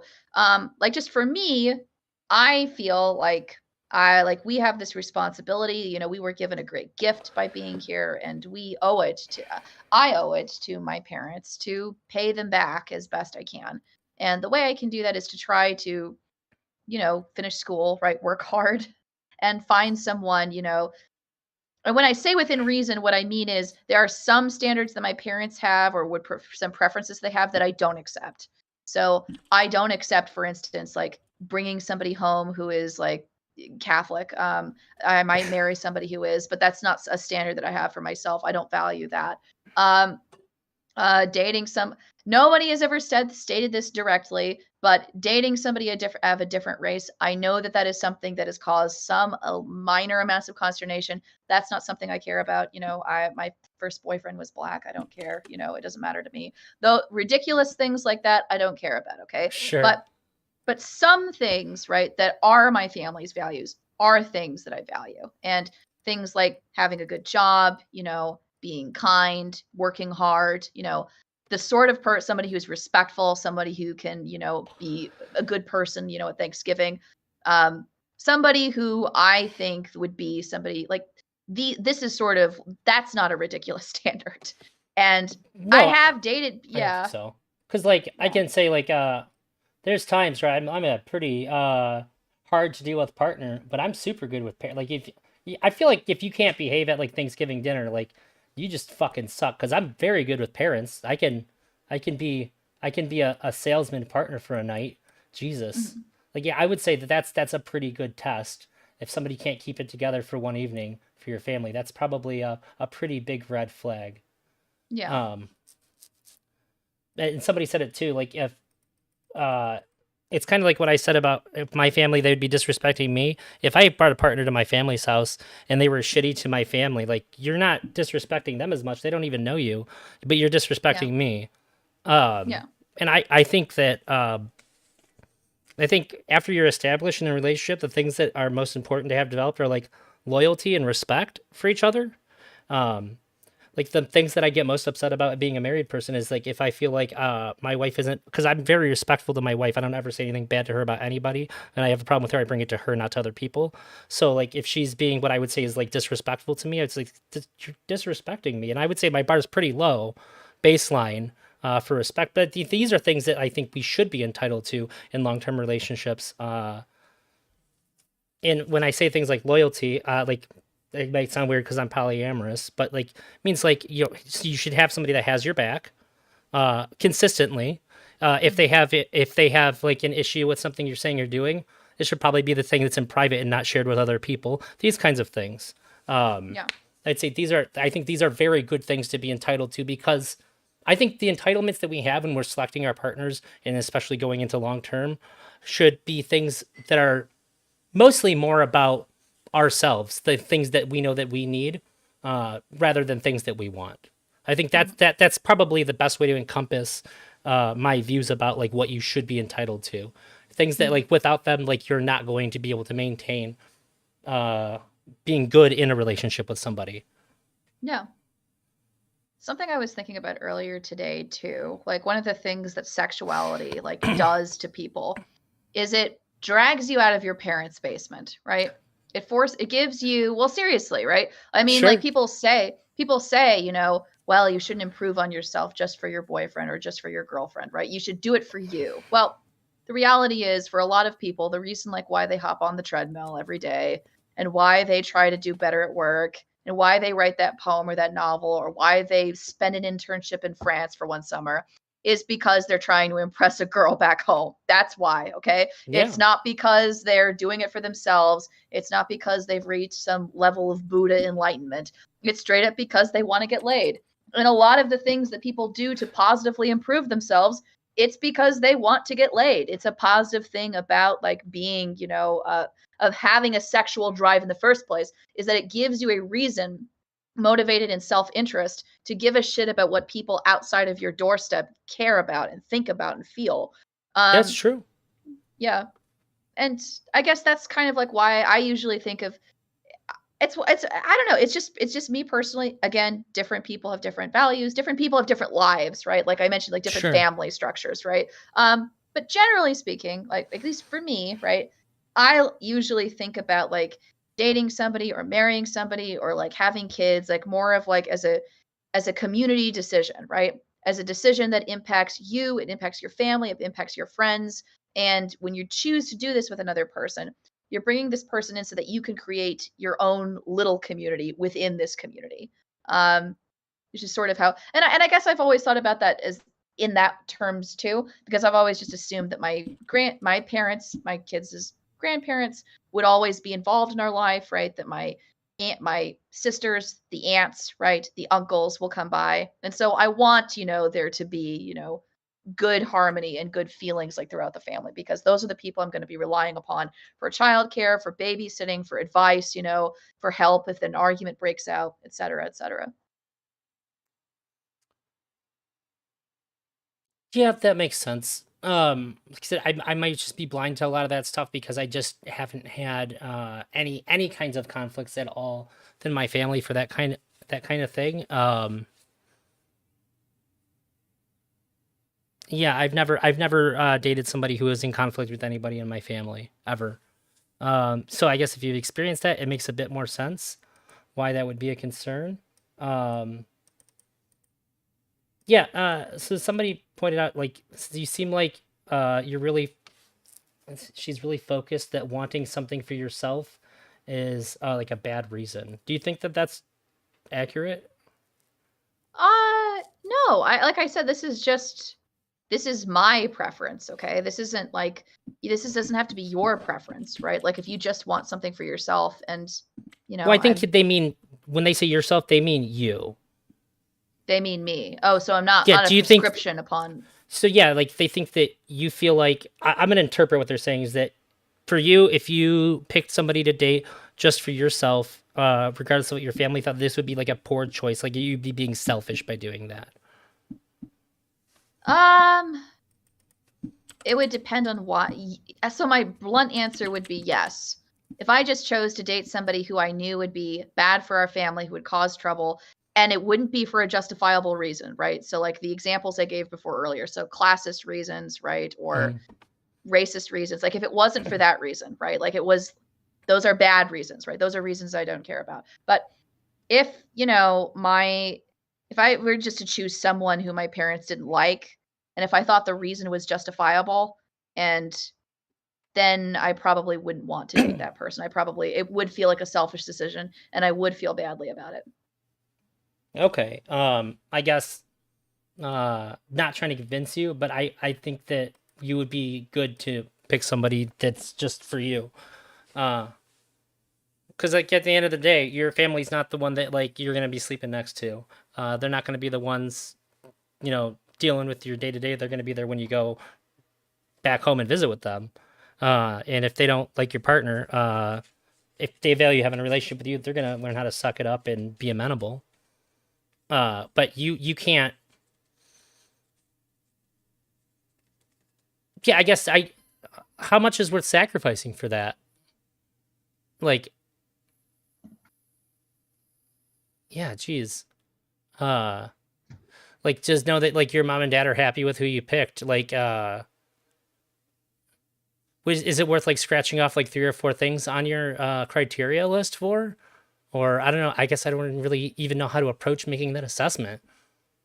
Also, you I don't mean, have to answer this either. I kind of feel like I like yeah, no there's people in my worries. audience saying stuff, and I don't want you to feel like you're like being held to account or like the way that you go about No, dating is being too thoroughly examined. no, it's fine. I guess like the way my criteria is structured, it's not based necessarily on what my family wants, but it is based on what I think would be best for my family, on what I think would be a good step forward for my family to follow. So that's sort of how I view it. It's like, and that's why like I'm able to like sort of slough off why I don't agree or listen to everything that my family says, but I still value somebody who would be good for my family, somebody who would work well in my family. And if I were to choose somebody who would not work well, so I mean, I'll give you an example. Okay, so I once dated someone who was kind of a bad boy, okay? He got into trouble a lot, okay? And he smoked and he drank too much, right? And he would say provocative things all the time, right? He was a bit of a wild one, okay? And you know, he was fun, he was kind of hot, it was fun to flirt and to date, right? But I knew, right? I knew I can't bring this person home, right? I can't bring this, like, and there's no justifiable reason, right? Like, it's not like there's a good. It's not like if my parents met them, there would and they didn't like him, they wouldn't like him for like a stupid reason, right? These Sure. are these are real reasons, right, to not want to be with someone, and real reasons why I wouldn't want these two worlds to collide. So Sure, I guess, and that's kind of example where I could just, like, it just makes sense that you're like dating this person, uh, and even if your family wasn't there, you probably wouldn't see yourself with that kind of a person forever. yeah. But I guess the worry is that you could see yourself being with somebody forever, but is your family like really religious? So my family is religious, but my family's Irish Catholic. So Yeah, Catholicism is important in our family, not so much just because of the religion of it, but because it has a lot of cultural significance to our family history. sure. So, like, if for instance, if you found somebody that they're making good money, you're attracting them, like they check all the boxes, and part of like a big thing that they're working on is that they're like bringing a lawsuit against like the Vatican, not for like diddling kids, which I think everybody just automatically has to be on board with, but like for something else, and your family was appalled by that. Like, would this be like a thing where you're like, well, shit, now I just can't. Like, this will break my mom and my dad's heart, so like I Mhm. can't like have a future with this person. They're going after the church like this. If that's the thing where you say like I would have to end it, like that's where I think it's maybe scary. I don't think I would end it, but I think I would want, first of all, I would want to know what is the lawsuit like that's being filed. Sure, And assuming you secondly, find it reasonable from your yeah, personal perspective. if it was reasonable, But you know to it would sue. destroy your family, yeah. If I knew it would destroy, if I knew it would destroy, okay. So the ask of the question: if my partner was otherwise a decent human being, but they have something that would destroy my family, would I choose to be with that person? Yeah. Um, it would depend on a case by case basis and what that is. But I will tell you, I would strongly consider not wanting to be with that person anymore. It would be a factor. It would weigh upon me. I don't know. I wouldn't say definitively that like I would break it off, but I probably would have a conversation with them. I'd have a conversation with my family. I would try to smooth things over. And if things continue to be bad, I might choose to not be with them anymore. It would just depend. Wow, you're like an all-star a child for a parent to have, I guess, but god damn. I mean, I just it's not that like my parents don't boss me around like even in my 20s, but I do feel a sense of obligation to them and mostly and also to my brothers and sisters. And also, I do want to have kids. I want to have a future family for myself, right? I feel a strong sense of obligation to these people and making sure that the decisions I make like don't negatively impact them in any way. Yeah. Uh because that's the part that freaks me out. Like, although I understand it, I'm sure that served you well in a lot of ways. So I mean, it makes sense to me, but um at the same time it totally freaks me out. That's okay. Like I said, like this is just for me, right? This is not, Mhm. for everyone, right? Those of you who are watching, you are individuals, okay? Date as you will, what is best for your values, peace and love, okay? This True. is just Fairy Queen's weirdness. This is just what Fairy Queen does. My moderator said it really good. You got really strong family values. It's commendable, even if it's not what they would want. And I think that's where that's where I'm at with it. Yeah, you have like a much like a more traditional way of viewing your family, which is I think pretty rare for being in America in the age that you are. You said you're in your 20s. That's pretty Yes. uncommon. Ah, I mean, I don't know. Like my family's military. We moved around growing up. My dad was Air Force. While he actually the reason he was able to go to college was because like he joined ROTC, like straight out of school. He got a scholarship. He was able to go. And my grandparents, they both worked really, really hard. One thing that they did, my grandfather, he had a whole this was before anyone knew about credit cards or debit cards, okay? Nobody was going to their dorm washing machine or dryer, right, and swiping a card in order to pay for it at that point. There were no apps. So what he did was he literally saved, tons of quarters, like a whole like huge jar of quarters just to give to me someday so I could take those quarters so I could use them for laundry like when I would eventually go to college. Like his inheritance, like when he died, he worked as a carpenter like for his entire life. Like I was able to go to college because of what my grandfather did for me, because of he invested, because he paid into a program for me. Like that happened because of people that came before I even existed, before they even knew I would exist. So I feel that sense of obligation in large part because of the very commendable things that they did for me. So That makes sense. Yeah, my grandma would save change like crazy. Both of my grandparents, they had either like a water jug or like a big bank that they would always put their change into. Um, so I guess yeah, I think maybe the it freaking me out is just a me thing as well. I certainly didn't have nobody in my family looked out for me to the degree in which people in your family have looked out for you. So that's probably a pretty big reason for that.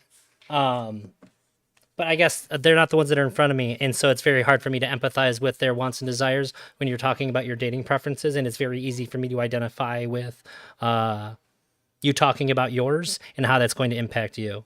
So I understand that my view on this is pretty limited, and I hope when I said all this stuff, it comes across as respectful because everything yeah, that of you're saying course. makes sense, and it seems like um, it's like it sort of makes you seem like a more upstanding person and a person who's making like a terrible decision that freaks me out all at the same time.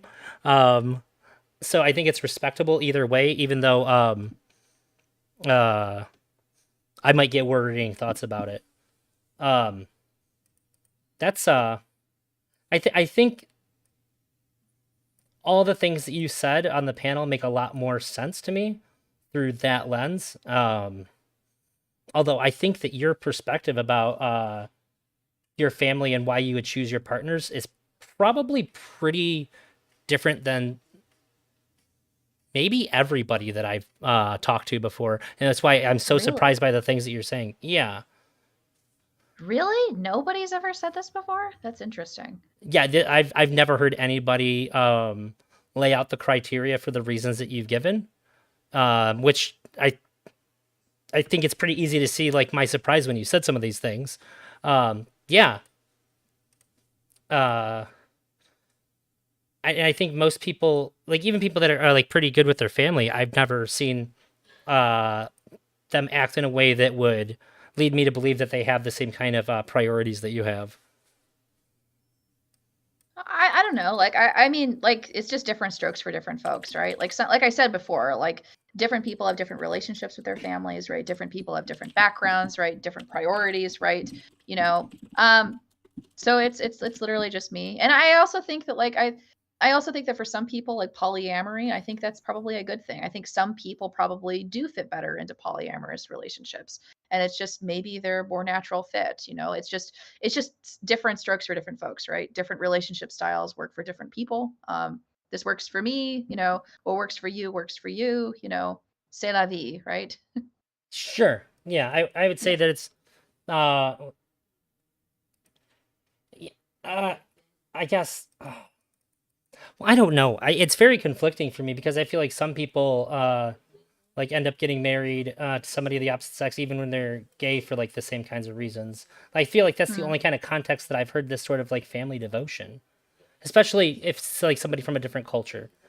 And Hmm. like when you're talking to me about this, it feels like I'm talking to somebody from like a different culture, like not like a typical Western culture mindset at all. Uh, that might be. I will say that, like, So this is something that was true for me and for our family, like growing up. Like obviously, like we're super Irish, right? Like you can even tell, like I'm probably one of the palest people you've ever met, like I'm here, married to an right? albino woman. Okay, Okay, so you have a little okay. competition in paleness, but yeah, I understand the point. Yeah, yeah. But like, and that is like, to be very clear, like we are like we're a very white family, like that is true. But we're, but even though like I'm third generation and my siblings are all third generation, we're still very heavily impacted by, you know, the story of how we came here, right? We moved around growing up. We didn't stay in one place for too long. I think I moved about approximately 11 times. Like in my childhood, I went to 3 different high schools. My We lived God. overseas for a little while. I I can tell you like the county and the cities I've met, like a lot of people say that like they have Irish relatives, right? They are Irish, but they can't tell you what county their grandparents came from. They can't they don't know like Irish relatives. They haven't gone and visited their houses or met them, you know, or had lunch with them or had tea with them or called them at Christmas.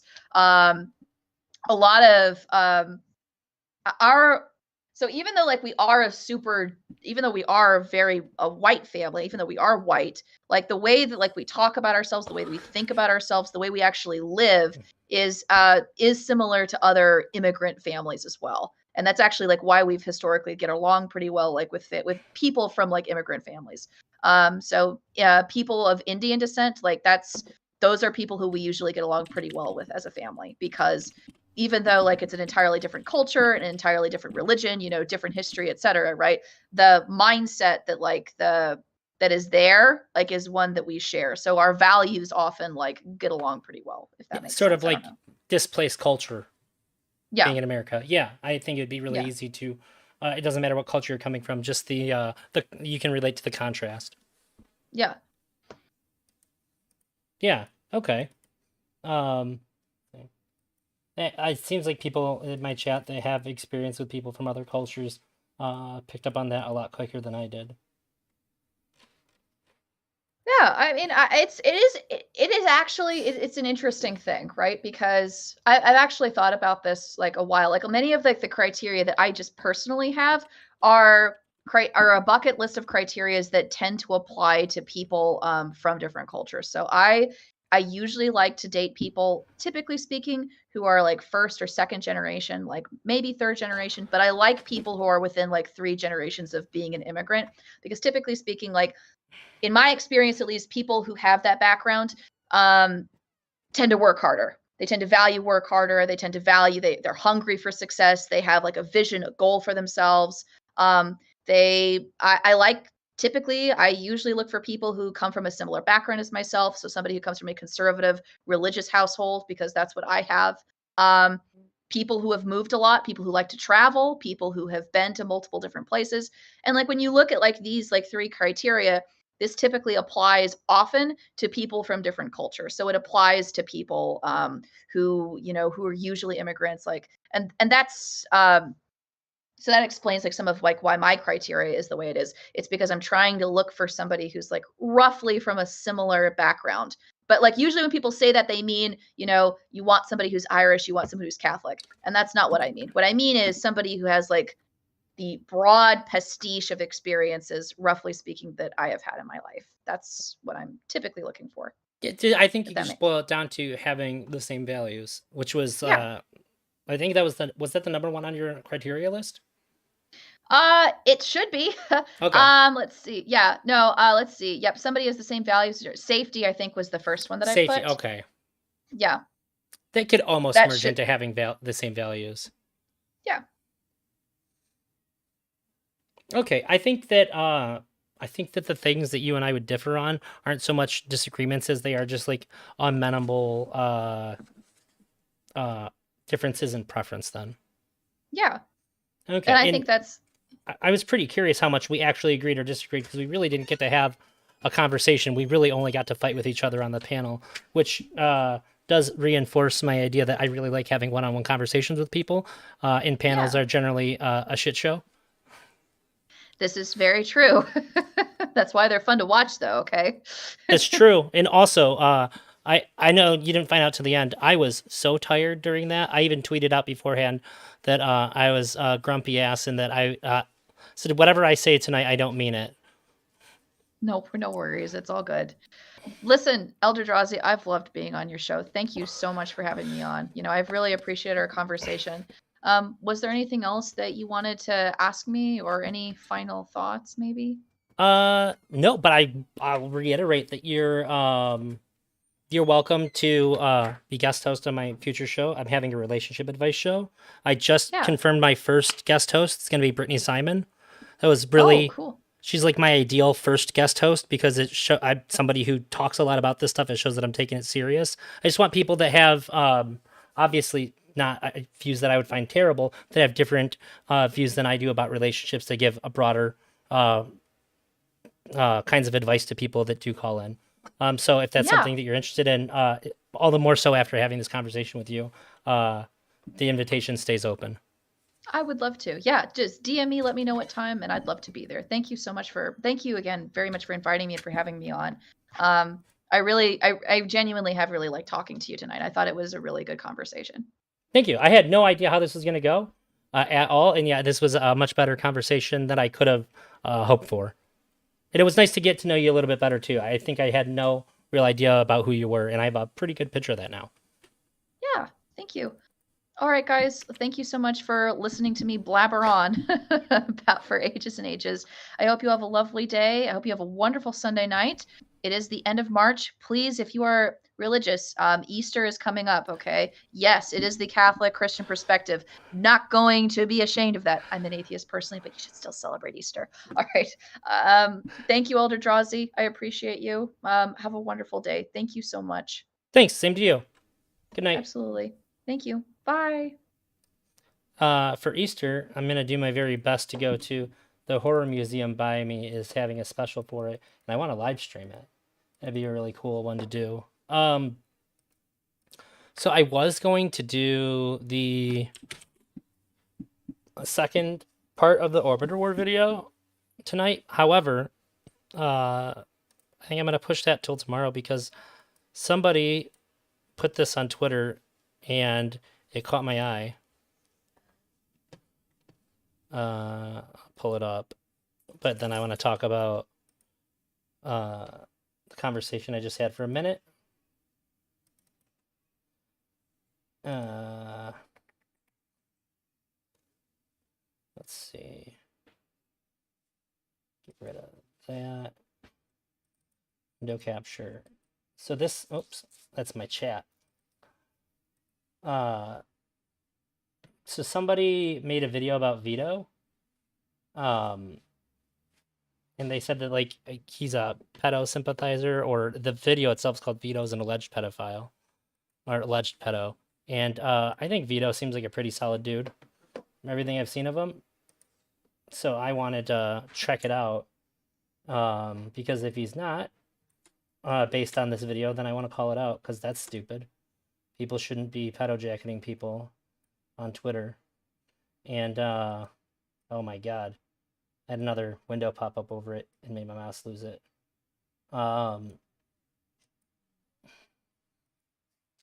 Also, if you never ever need a veteran long distance relationship co-host, I'm assuming you're saying that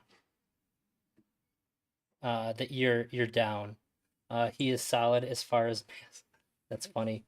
I recently watched a video of Vito's. He said he needed people to like pre-screen a video he's gonna put out, make sure there was no audio errors or whatever in it, and he just seems like, and knowing he has like a big background with like Magic the Gathering and stuff, he just seems like average nerd guy with like pretty who's like pretty ambitious with content creation. His video was really good.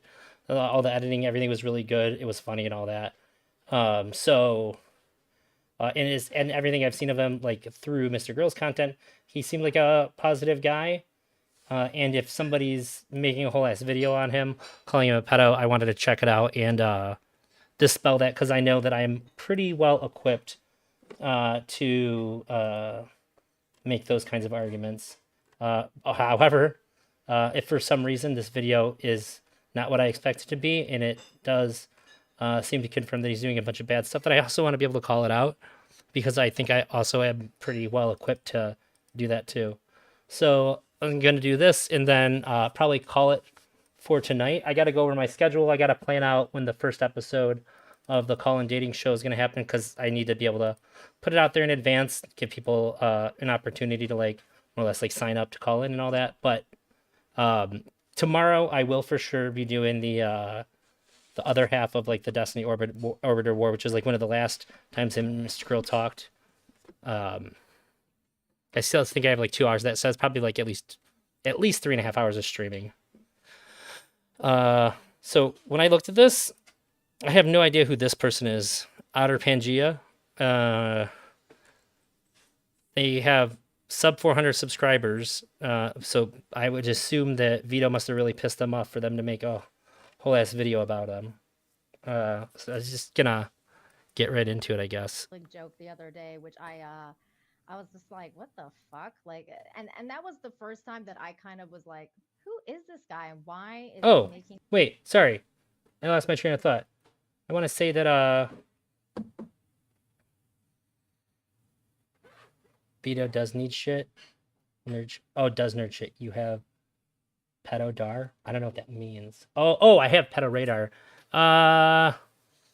Yeah, I think I can tell when somebody's being critical of how people interact with the subject pretty well, rather than somebody who just wants to bang kids, which is a pretty good feature to have if you're a parent, in my opinion. Especially if you're a parent in this space. Yeah, I really like talking to FairyQueen. I didn't know if we were gonna fight a lot or not. Um, I've heard some people tell me that like she's really aggressive and all that, and maybe she is in other contexts. I thought she was delightful to talk to, honestly. Part of the way through that, I was just learning more about her. I thought about like just trying to like just find out more about her and engage with her on her side of things because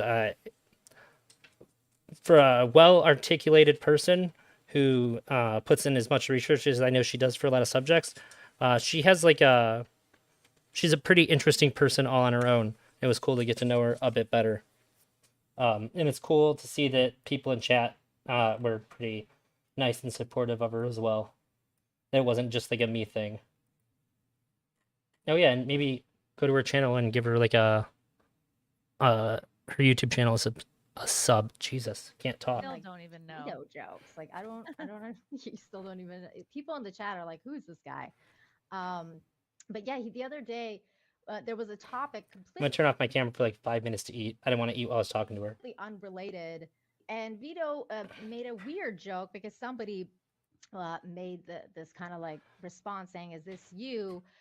To something that he had tweeted out like a while ago. I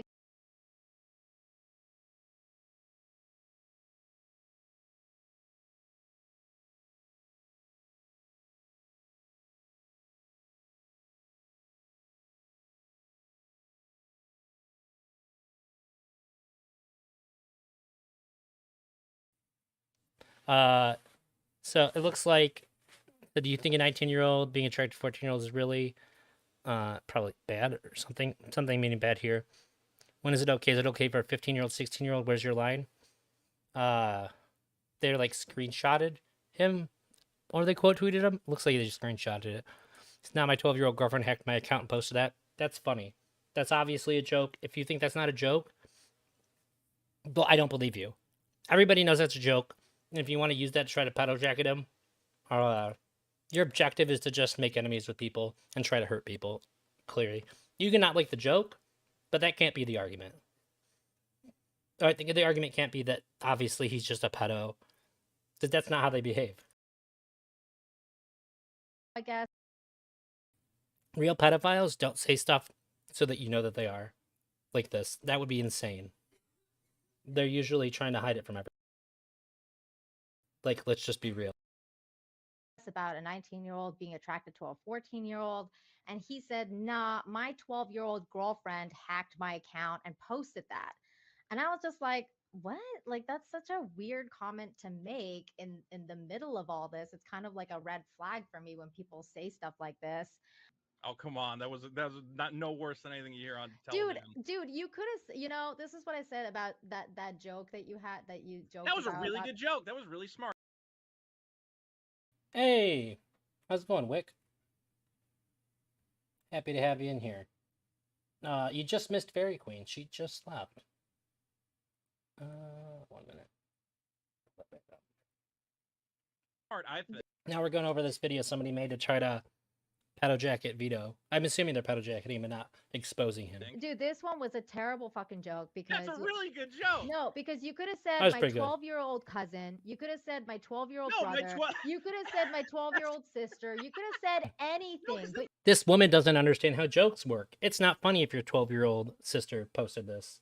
The you joke said doesn't work. girlfriend. Right, because the joke is he's going, this you sound like a pedo. And then I'm defending myself by saying, of course not. No way. My 12-year-old girlfriend posted that. Or we're gonna No, talk I'm about a subject? talking about that you make pedophilic jokes and you make Okay. light of the issue and you try to normalize it, which is weird. It's a weird thing to do. It's If you normalize it, the joke doesn't work. This is so dumb.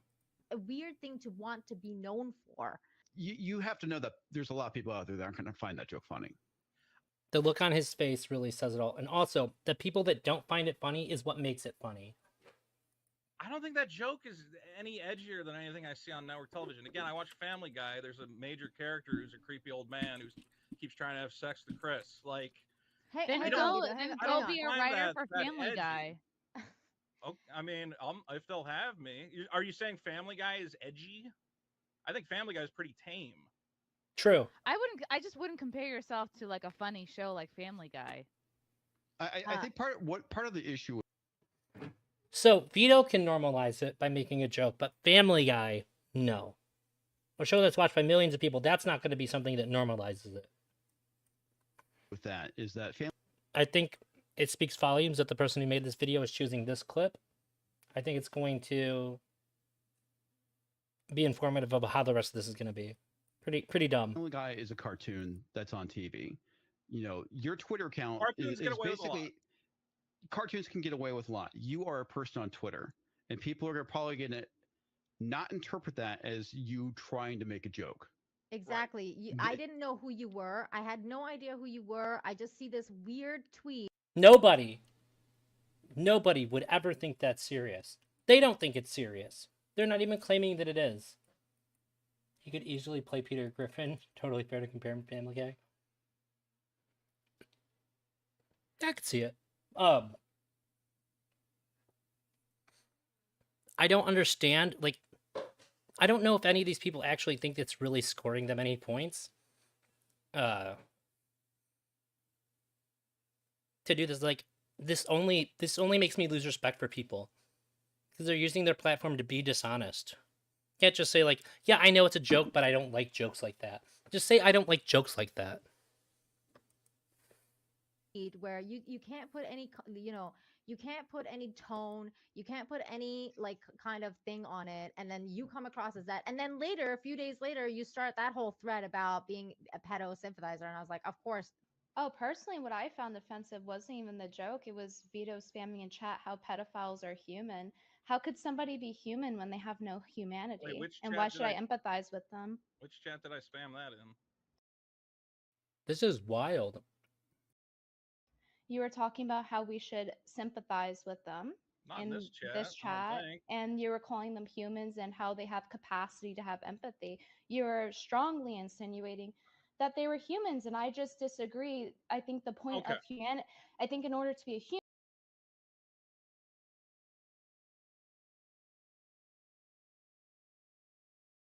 Having basic empathy for non-offending pedophiles will ultimately lead to less child abuse. The fact that this is a controversial take is a sad reminder that we still live in an intellectual dark age.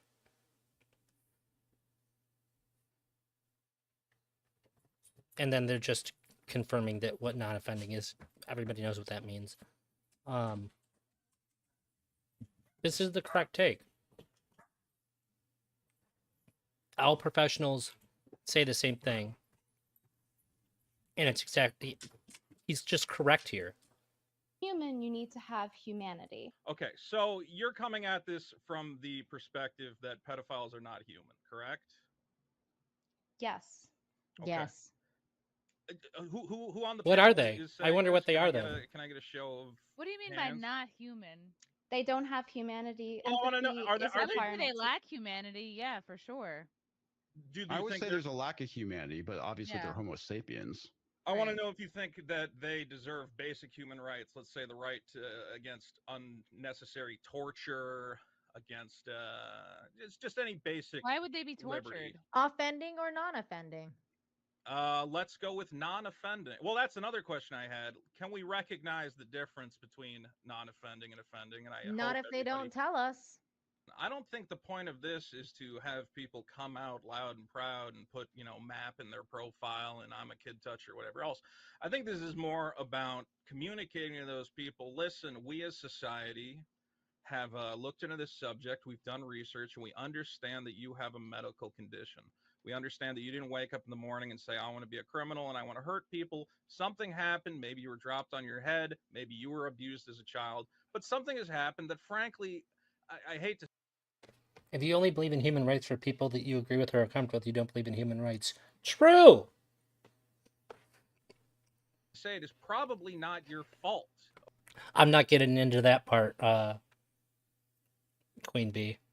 Jesus. Okay, you have a mental condition, and I like to believe that people What's with a the mental point in condition. pointing that out? Well, the point in pointing. What do you mean? What's the point in pointing that Why out? are you pointing that out that they can't help it? Like, why should I care? I think The to make result's the same. Well, to this make is not everyone being. feel better about it. Yeah. What The result isn't the same. When people care, they offend less. If you care about kids, Vito's position is the correct position. Full stop. You can't act like these people do and pretend that your motivation is protecting kids because it makes the world a less safe place for kids.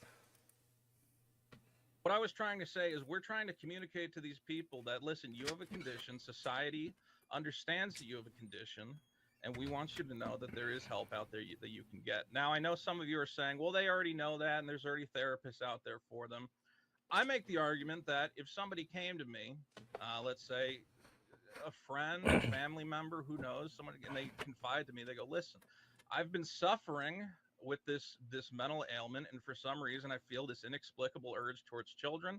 I would never want to hurt a child, but I'm worried based on these things. What should I do? I would tell them I don't fucking know. you know, I don't know where to send So them. then why are But you? they haven't do want present- to. What's that? But they do want to because they're inherently attracted to children and have sexual thoughts and urges, which is the problem, the urges. And to say that, to equate this on the same level, it's like, oh, if somebody had rape urges, it's like, yeah, so that's inherently predatory and that is harmful. And you were in chat talking about how we should sympathize with them. And I feel like that should be kind of like the main topic here. Well, And one it's like, thing that why are you yeah. constantly, sorry, one more thing. And why are you constantly trying to say, like, oh, they can't help it and we should sympathize with them? It's true. Like I'll be attending the New York, New Jersey canvassing event in a horse costume. Well, when I say they can't help it, I mean that they have urges that are frankly often beyond their control, and that's why they offend. How do you Now, So know? what? And what's your point in bringing that up? Tell me, why do you again, keep the bringing that point up? in bringing that up is to try and communicate to those people that we want you to be able to seek help. We don't want you to come out loud and proud and say, "Hey, this." And again, that's part of I just want to say, because I can still see chat. Wick, I'm happy you're here. why I wanted to come on here is that these topics, pedophilia is not a sexual orientation. Absolutely, I agree with you. I think in the thumbnail it says pedophile is not normal. Of course, that I think all three of the people you got on the left of that thumbnail would agree with you. Pedophile is not normal. It's an abnormality in the brain, and we ultimately want to find strategies that we think will result in less child abuse. Now, our disagreement is on the best way to do that. My argument is, and based on research I've seen, that currently there are non-offending pedophiles who are unaware of how to seek treatment. They're afraid of seeking treatment because they're worried they'll be outed, and they see the way the society views their illness, and they go, you know what? I'm not even going to take a risk. on finding treatment, because I might reach out to a psychologist and they might say, this guy's scum of the earth. I'm going to tell everybody in his neighborhood what's wrong with him. So that's the argument we're having is, well, what do we want to do? Do we go, listen, we don't like you guys, but we want to get you help? Or we just say, yeah, fuck you and kill yourself? Which is the more productive scenario? When people make these arguments, the people here who aren't Vito are making, and especially when they pretend it's because they care about kids, they're only caring about their image. If you have kids, I have a kid. When somebody says stuff in earnest like that, it freaks me out. When somebody says, if somebody talks about the fact they have pedophilic urges, it freaks me out. Like it freaks most people out, I assume. I assume my internal freaking out is the same as other people's. But when you actually care about protecting kids, how you feel about it should never, ever affect what you do about it. You have a responsibility as an adult, even if you don't have kids, to be making decisions that is going to lead to the protection of children at large. And I think one of the worst things that you can do is to make a group of people who have a predilection towards harming children more likely to harm them. For most parents, that's your worst nightmare, is that somebody's going to sexually abuse or kill your kid. And a lot of times they end up killing the kids too. So we want to do everything in our power to prevent any abuse from people that are attracted to children from happening to children. That can't happen with the status quo. We have made zero progress just condemning them and making them feel awful. I'm arguing for the former, and you're welcome to argue for the But latter. there's nothing stopping current pedos from going and finding therapy. I think like a Dumb take. a mass cultural push for acceptance, or we need to call them. I don't know. You can't even say what Vito said without getting a ton of hate, and he didn't even suggest that he has any pedophilic desires. So she's kind of creating a point that's defeated as soon as she makes it. Maps, or we need. Well, you need to start getting them likes to work to help our kids then, Wick. Get into the mind of one, or we need to do all this research. It's like, at the end of the day, none of that affects a dude finding a therapist. Well, let me give you an example. At a previous time in the world, if you told somebody, "Hey, I'm seeing a psychiatrist. Hey, I take antipsychotic pills. I have this disorder, whatever else," people would go, "My God, I'm friends with a madman. This man is loony. I cannot possibly associate or know this individual or love this individual." And for a long time, there was a huge stigma around mental illness, where people who had mental illness either A, did not seek treatment because they were worried of being labeled insane and thrown in the loony bin, or B, they did it without getting the best help they could because the treatments were hard to find. They didn't know how to seek them out, etc.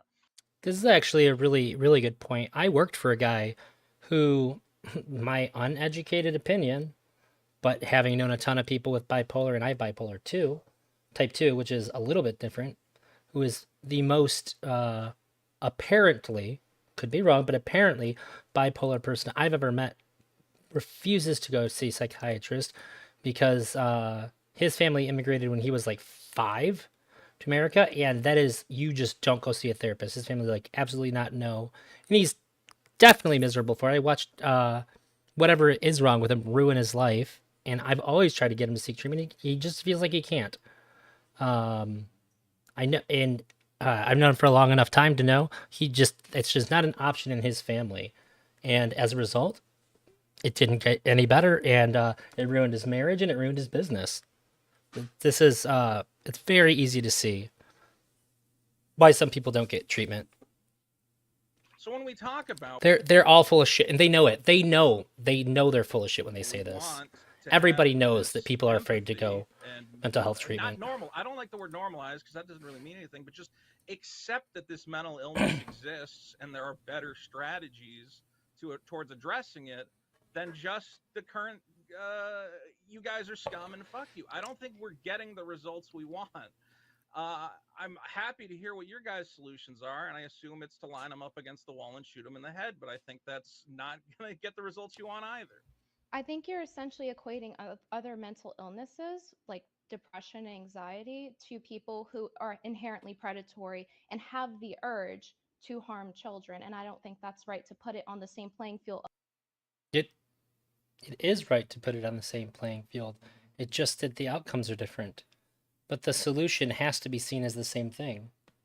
You go to therapy to learn how to feel loved. When you don't believe you can be loved, you don't think it can work.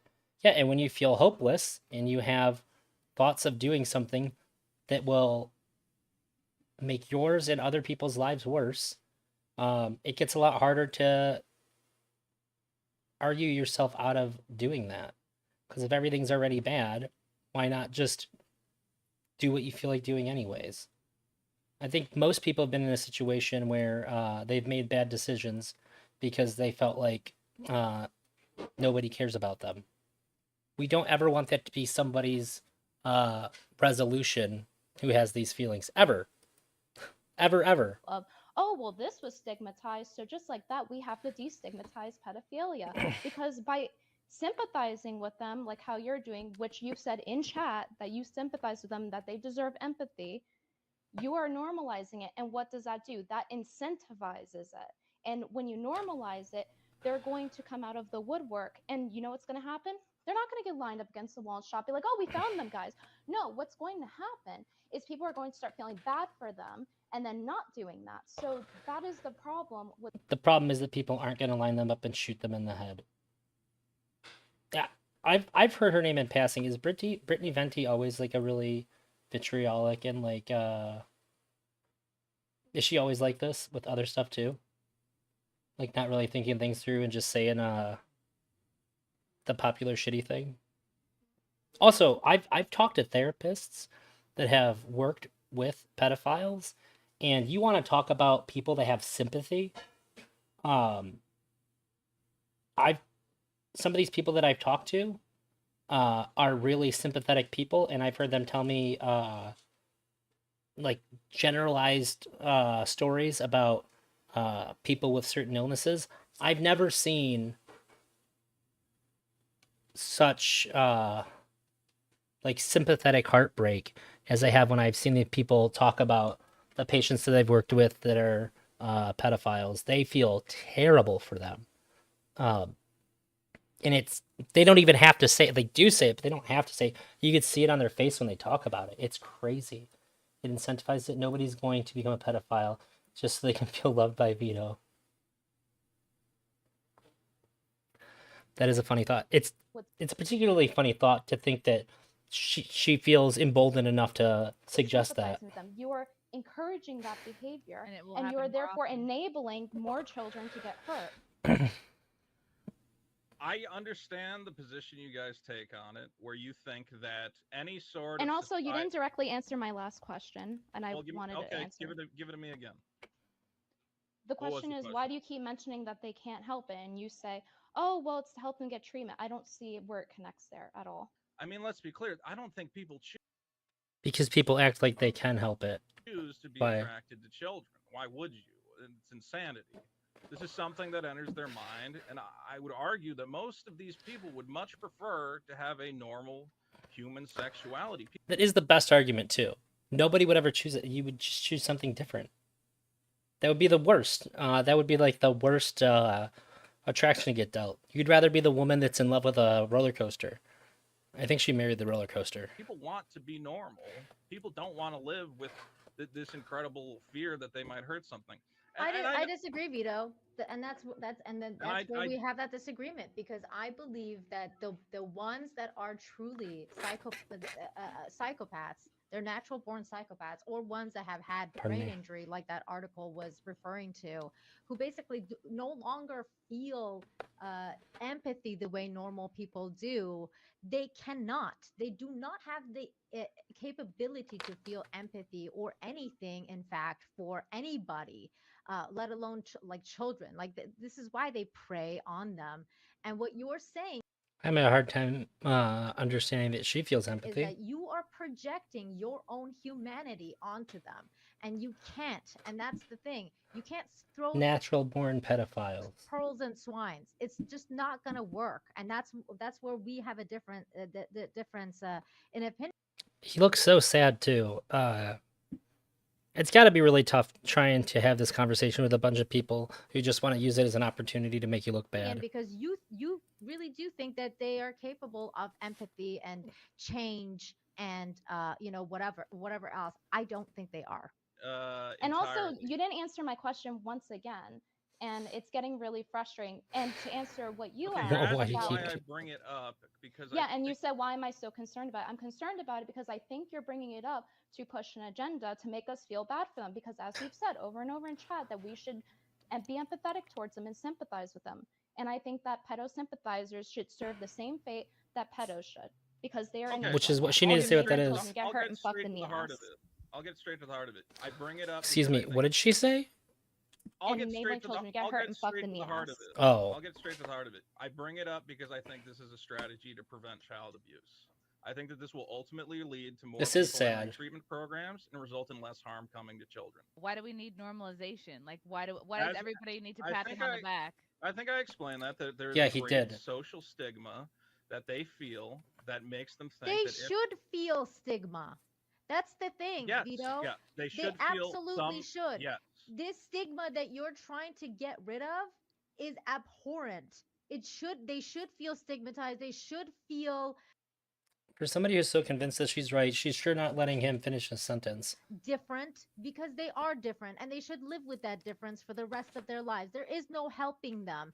And if they Well, want to I be fully helped, Says disagree who? with you. go. There They is can go no to helping them. There just is like helping what them. Brittany's saying. Absolutely. They have the option to go to therapy and do all that kind of stuff. We as normal people don't need to know about it.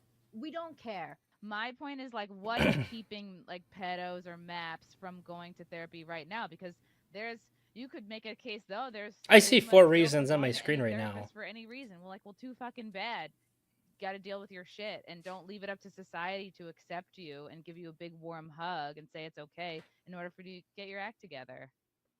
My question was, why does he keep bringing up that they can't help it? And his answer keeps circling around it, saying, oh, well, it's to help them get treatment. But that doesn't really answer the question. And I think it's, in my opinion, pretty obvious, considering that he's explicitly said to be sympathetic toward them and empathetic in this chat to this podcast. I'm pretty sure she's just virtue signaling help. I think it's pretty obvious why he's saying it. It's just like when we were reading the article. Why are they constantly talking about they can't help it? It's because it's a way to encourage sympathy and empathy with it, which leads to destruction. That's what you I just think when said. you're trying to preface it as, oh, they can't help it, you are trying to persuade people into being sympathetic and empathetic with them. And I don't even have to Yes. say that as He from a said point that. of view of critical thinking. I say that from a point of view of literally watching you in chat talking I've about never- how I've we need never to have denied humanity that. for people who have no humanity. I don't Yes. show empathy I toward humans who have absolutely no humanity and believe- want to fuck children in the ass brutally. I'll quite a way of putting it. I Yeah. don't have any sympathy for anyone. That's who the fucks reality kids. of it. Why? Wait. Why does that make? Yeah, why do you does laugh make that you off? uncomfortable? Yeah, like why are you saying, "Whoa, that's a it- harsh say way it- of putting Talking it"? about the Because it nice is hard. pedophile. Why did Vito do this? He's brave. Like, unironically, him giving this take in front of these people is brave. I also think Brittany Ventney seems like a fucking bitch. Files. He's talking This about is the the harshest nice topic. Like, they keep asking him questions and cutting him off too. Period. Well, pedophiles Or she's like, he didn't answer. Like, keep pretty clear who answers. just like to cuddle. That's what he wants to focus on. Well, makes me because I wonder. mean, we're talking about a medical condition. Okay. He should call it a psychological condition over medical. That's not technically accurate. Psychological condition. Okay, Where pardon. He heard not- me, I not guess. all these guys are going to offend, Isn't that the girl that went to the Nazi march? Which one? and we want And? This one or this one? This is Brittany Ventney. This is Chrissy Mayer. strategies that can prevent them. Oh, from I thought Chrissy Mayer. I thought she was BX Bullet. She looks like BX offending, Bullet. that intervene before any offense takes Big place. BX Bullet vibes. What about the fact that help doesn't normally actually solve the problem? And also, what are your other solutions? Is my question. if we're talking about the fact that some pedophiles get treatment and do ultimately reoffend, I would say, let's say 10 pedophiles enter treatment, they come out, and 9 of them go on Does she not? Maybe it's just been a really long time since I've seen BX Bullet. to reoffend. I haven't seen her in over a year. Was it not worthwhile to stop that extra one? I don't know if Brittany Venti went to the Nazi march. She's just a name to me until now. If treatment has any sort of positive impact on the number of child abuse, I'm not saying it's a silver bullet that it's going to cure the problem overnight. Well, maybe they can be rehabbed. It's like, well, tell that to the fucking kids whose lives they're about to ruin. Oh, well, if You're right, she doesn't look like BX Bullet. I just Googled her.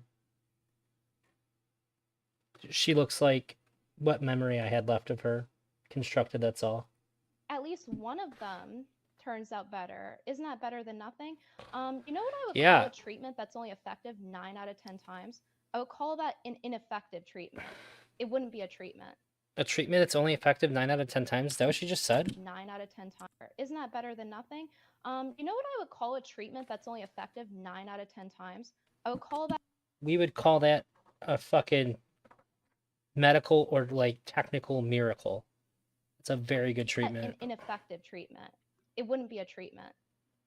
That's just Exactly. like at that point luck. I would disagree.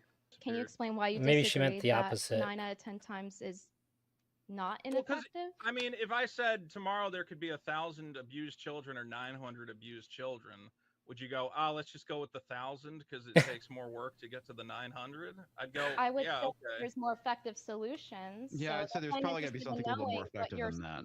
Okay, Which is why I'm well, interested in knowing your I'm proposed open to hearing. solutions. So, what is the proposed solution for dealing with? He's Well, I'm honestly, asking you. from like a debate perspective, he's crushing it. I asked you what Keeping are, his cool what real are- well I've too. given you my solution. My solution is, I think, more treatment. So your and, solution's ineffective. I haven't said that necessarily it won't be effective. I'm saying that regardless, You did though, when you even gave your own She made up the results though. She's the one that said it's 10% effective. example. You Although she said it wrong. said my 9 out of 10. example I didn't was say that. in a worst case scenario. I didn't say I have hard numbers to back up how. Maybe we'll get lucky and it'll have a 99% effectivity rate, but frankly, we're not practicing it in society. We don't know how. But why should we play that risk? I don't see why when there's Because other What more risk? effective methods. In your alternative is that you think it will lead to more child abuse. My alternative is the final solution. I think we all know what it is, and I think pedo sympathizers should be down with it too. Why is it that pedo sympathizers All right, maybe it's pretty easy to believe that she was the one that went to the Nazi rally. constantly propose the least harmful solution for pedophiles? Why is that? Why is it that they must be protected? Why are they actively working toward protecting pedophile rights? Which, by the way, they don't have any because you don't have a right I'm infringing on other confused by people's this rights, such as these lines children that- being molested or touched and having their lives ruined. You proposed a solution that, even in your hypothetical, you knew would be ineffective, and it shows by the way that you presented it. And there Keep in mind, she's advocating for this for people that have done nothing too, to just have the thoughts and feelings. Yeah, the final solution. She just couldn't help herself, I guess. are more effective solutions, but these more effective solutions harm pedophiles. So it is very, All right. it makes me very curious why you present the least harmful solutions to the pedophiles. It seems like you're protecting them, which would go with the fact that you Well, literally let's- said you He's also said that the research suggested this is the best course. empathize with them and sympathize with them. We have to talk about this distinction between offending and non-offending, right? That there are some pedophiles who have not harmed a child, right? But why are we making this distinction? Why? Well, because you want to prescribe a Imagine taking any scenario and saying somebody thinks about doing something and somebody does something, and then saying these are the same things. certain treatment. I want to know if the treatment She reminds applies me of to a heel both wresler. offenders and non-offenders alike. I'm going to You give will you. never I don't know what that know is. about a non-offending pedophile Sure, but let me unless give they you- make themselves okay. known. Okay, let me give you a quick thought experiment. This is from the land of fantasy, Correct. and rainbows and candy and whatever else. I'm going to give you a button. If you press the button, and let me finish because I know you're going to jump in. If you press the button, it kills every pedophile in the world, offending and non-offending alike. Okay. I've already you- pressed it. Okay. This Comment girl would down destroy her in a below, debate. button or not. Vito's doing a pretty good job on his own. So our solution is All the kids non-offending pedophiles should die. Azza says, how do you think non-offending act upon their urges? Well, I can't be offended at somebody who has fantasies in their head. If they want to engage in role play with another consenting adult, if they want to draw crude pictures on a piece of paper, none of that is illegal. So anyone who's Well, using how those is that the case? strategies Okay, to cope, hold on. How is that the case though? Yeah, nobody's drawing pictures. Like they're watching child what are you porn talking on about? computers. Like nobody's. What pedos are like? Let's draw. Well, that didn't age well. In the world of wrestling, there's two types: heels and face. Heels make the audience mad, and the face makes the audience cheer. Wow, that's funny. Draw a picture of a Plenty kid of when you plenty have of the whole pedophiles, I'm internet. sure. Where's Portland at? He's missing all the wrestling There's references. I've read Japanese comics. Okay, so you're not Lollicon? a I hentai. know those comics are not pornographic. The creators of them often. Are you a lolicon? I think Akira Toriyama is a lolicon. I am neither a shotokan nor So a you don't lolicon. consume cartoons that look and sound and act like prepubescent children for No, sexual urges. but Sailor Okay, Moon's just want to pretty clarify hot. that. If that's okay. Who? Can I Sailor Moon? I don't have children though. Okay. If you did, would you trust your kid being around a map? No, and that's the very important distinction. I'm glad you asked that. So can you answer the But- question for why we're making the distinction between offending and non-offending? Yes, absolutely. I'm going to say categorically, I do not think that thought crime is anything we should ever prosecute people for. How If you is have it an thought crime? urge, well, because if you have an urge to commit a crime, that's different from committing a crime. A crime has a defined victim. So is it a Okay. thought or is it If an I urge? think about robbing a bank is not robbed. If I think about murdering my shitty boss, my boss is fined the next But day. thinking about it is different than an urge. You pointed out one's an urge and one's a Mm. thought. So Is I it? think the distinction that Define needs the to be made difference here. between an urge and a thought. And So so what's you're wrong? talking about empathy for these people, but you wouldn't let your child near them because What- you know the predatory actions that they would do. You know Sure. that just because somebody is non-offending doesn't mean that they have the urge, doesn't mean that they have the drive, doesn't mean that they are not going to ever commit. It just means they haven't until that moment. Right. And everybody that claims or says that they are a fucking pedo and has those urges are a predator in waiting. If you think they are just sat at home being Mother Teresa and not acting upon these didn't say urges, that. how that's what you're making them out to be. Have empathy, have sympathy with them. It's really telling when people have to jump to such extreme straw man arguments to try to attack this. This is wild. Yeah, Oh, help just, them get be with help. them. How do you think? He's coming in this heated and then has to make the. You think they're sitting at home being Mother Teresa? Most people aren't. They're getting the materials? And when I say materials, you play very coy and silly and talk about consenting adults and drawing pictures. You know I'm talking about materials on the If they internet, obtain illegal materials, then they videos have and images broken the law. which are of the committed Right. act, which is that are just as against the bad law. Yes. as That guy's chat popped up, says, as a parent, I see things differently. As a parent, I 100% agree with Vito. Parents that have access to the information that Vito's talking about, that have seen the research, I would say you are irresponsible if you have the prescription that these other people have. Your personal feelings do not supersede the correct choice of actions when it comes to reducing child harm. them doing Yes. it. Yes. And I you're agree. wanting sympathy for these people. I'm not want sympathy. They are that's why a danger to society. I have to ask you. I don't know, Chris, is this do the you pronouns, understand the mayhem? difference between offending and non-offending?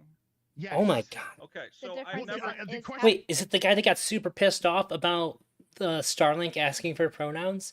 He might be. I didn't think about that until you said it. If not, he looks like Yeah, him. do empathy you? for When, them. okay, here's another question. When have I ever claimed to have sympathy for breaking the law on Empathy, any account? sympathy. When have I ever said I have sympathy for pedophilic offenses? You're Well, saying you have sympathy you're for saying someone you who have- hasn't committed one Yeah, yet. but Right. you're saying, There you go. you're saying haven't committed like it's an absolute. You don't know that they haven't watched some Right. materials on the internet. You don't know if they've If they've Right. accrued watched material. material, It's 3 o'clock. The bar is closing. You're walking to your car with your keys in your hand. You unlock your door. You open the car door. And you go, What am I doing? I can't drive home. I'm pissed drunk. Call an Uber. You go home, you go to bed, you wake up, you get arrested for drunk driving. That's how stupid what they're saying is. It's exactly that Materials on the stupid. internet, then I'm so excited to go there. And you know, I love nothing more than, with all of that laid out in front of me, I love nothing more than to be dragged down every fucking conveyable opportunity. And, they've and you're saying offended. that you are quite happy to go on their word then? Yeah. Hey, I'm a non-offending. Oh, that guy said he's non-offending. I'm totally going on his word. Look, Yeah, I can it's assume different. everybody around me is a criminal If somebody is gonna admit to being a pedophile, they probably are not and offending. a murderer. Okay, I don't know everything that goes on with somebody. I can say yes, there's probably many of them who have broken the law and are going to claim otherwise. So somebody comes up to you and says, "Hey, Vito, I'm a non-offending rapist, and I really am attracted to your wife, but you're okay because I'm non-offending rapist, and I'm your neighbor. Are you going to be happy with that?" I'm going to do the same thing I would do in any situation. If the same thing, if a pedophile came to me, I'd say, you don't have any access to my family from here on out because I cannot trust you. But let's assume this But is you're going to have somebody. empathy. But you're going to have empathy. Hold on, hold on. Mhm. Let me assume this is somebody that I care about, a family member, a friend, somebody who I have some. I'm not some random Tom, Dick, or Harry up the They're rage baiting him so hard. Vito is like, this is like a masterclass in staying cool. Like Mr. Girl's a special case. Like he's like pre-programmed, ready for situations like this to stay calm during. But like, I know from what I know of Vito, like this can't be his like regular deal. He's doing a really good job of not flipping out on people. Vito's a smooth operator. Yeah, I'm like super impressed. Most people that I've seen stream would be at their wits end already, and he's just street. Someone who I know, who I have a totally reasonable going amount of with it. trust, does not truly want to harm people, and they say, Vito, I need help. Can you help me? I'm going to go in the phone book and I'm going to try and find him a therapist. Is that unreasonable?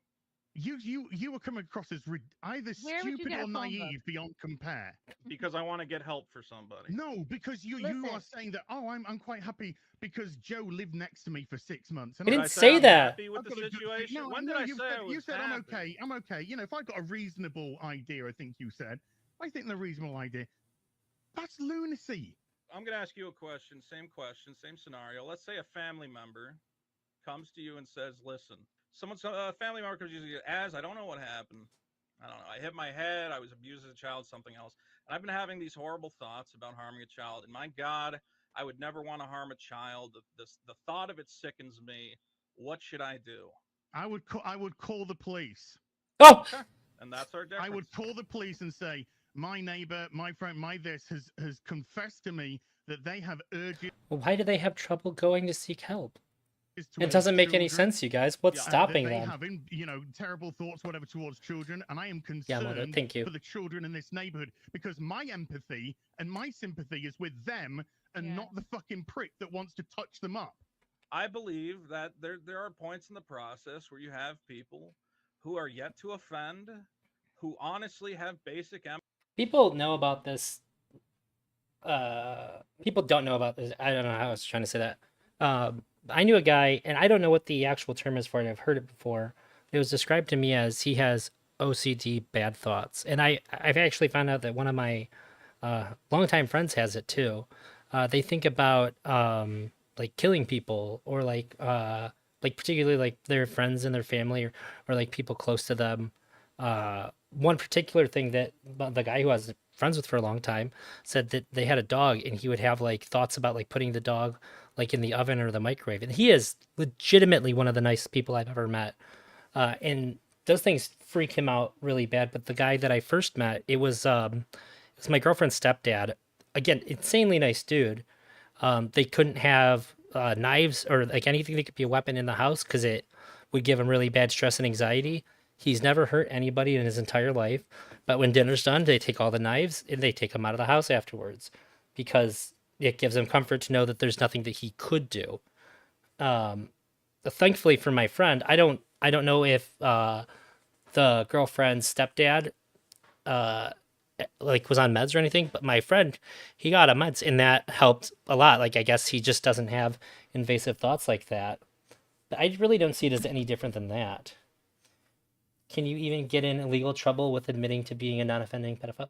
No, don't think the fear comes from legal ramifications. I think it comes from people wanting to hurt you, um, getting like excommunicated socially. Like no matter what, you're gonna lose people that are close to you. There's gonna be people that act just like these people. Um, and I even think that like there's people that would find out about my buddy or my ex's stepdad. Be like, I don't want to be around you anymore. I can't deal with the fact that you're thinking about killing me. And he's like, well, it's not like I think about it all the time, but like, yeah, sometimes I have invasive thoughts, and if I'm around you eventually, I'm gonna think about hurting you too. But like, it's not something I ever act on. Um, it's the same thing. Empathy, I think that we as the human race, you hear a crying child and instinctively you go, oh my God, I gotta. I think it's harder for people with pedophilia because we all know what it's like to be super horny. People like them are the reason why people don't get help until it's too late. They empower potential dangerous people from getting help and only make things worse. Yeah, they also make people that talk like this embolden the people that actually will hurt people if they're open enough about it to like their friend or family. Most of the time, you end up getting help after you talk to another person that you're close with. That's how most people end up seeking therapy. And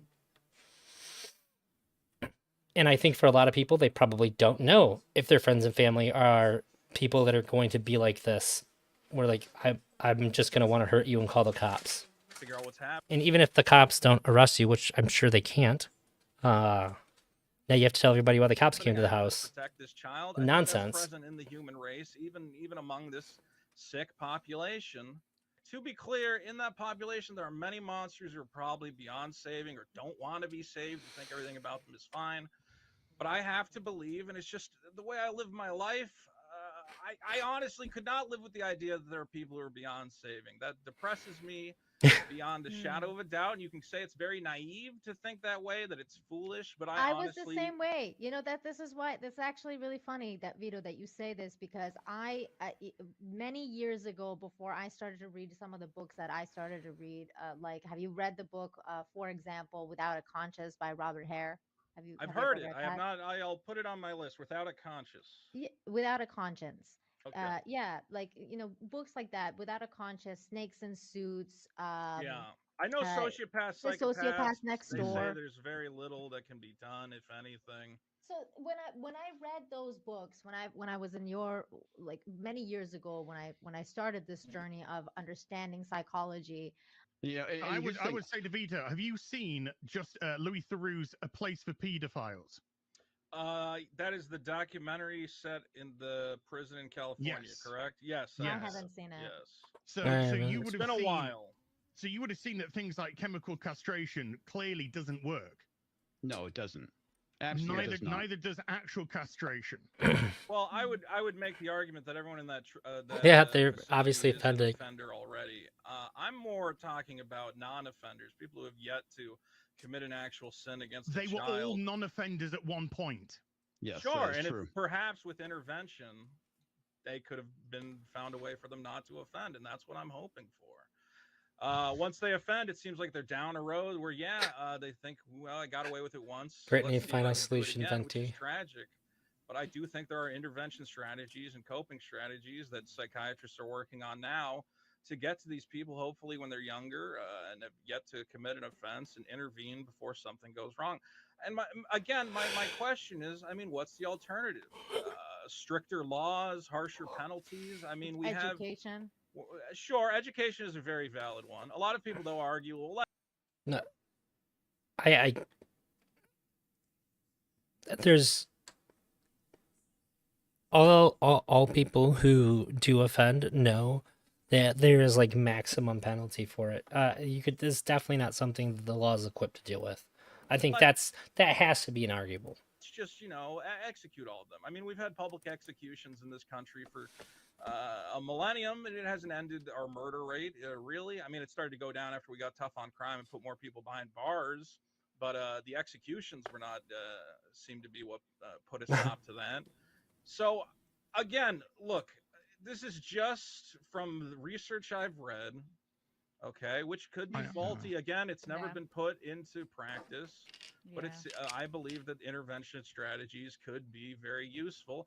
He sympathizes with non-offending adults rather than children who haven't been offended yet. I'm gonna answer that. Let me answer that.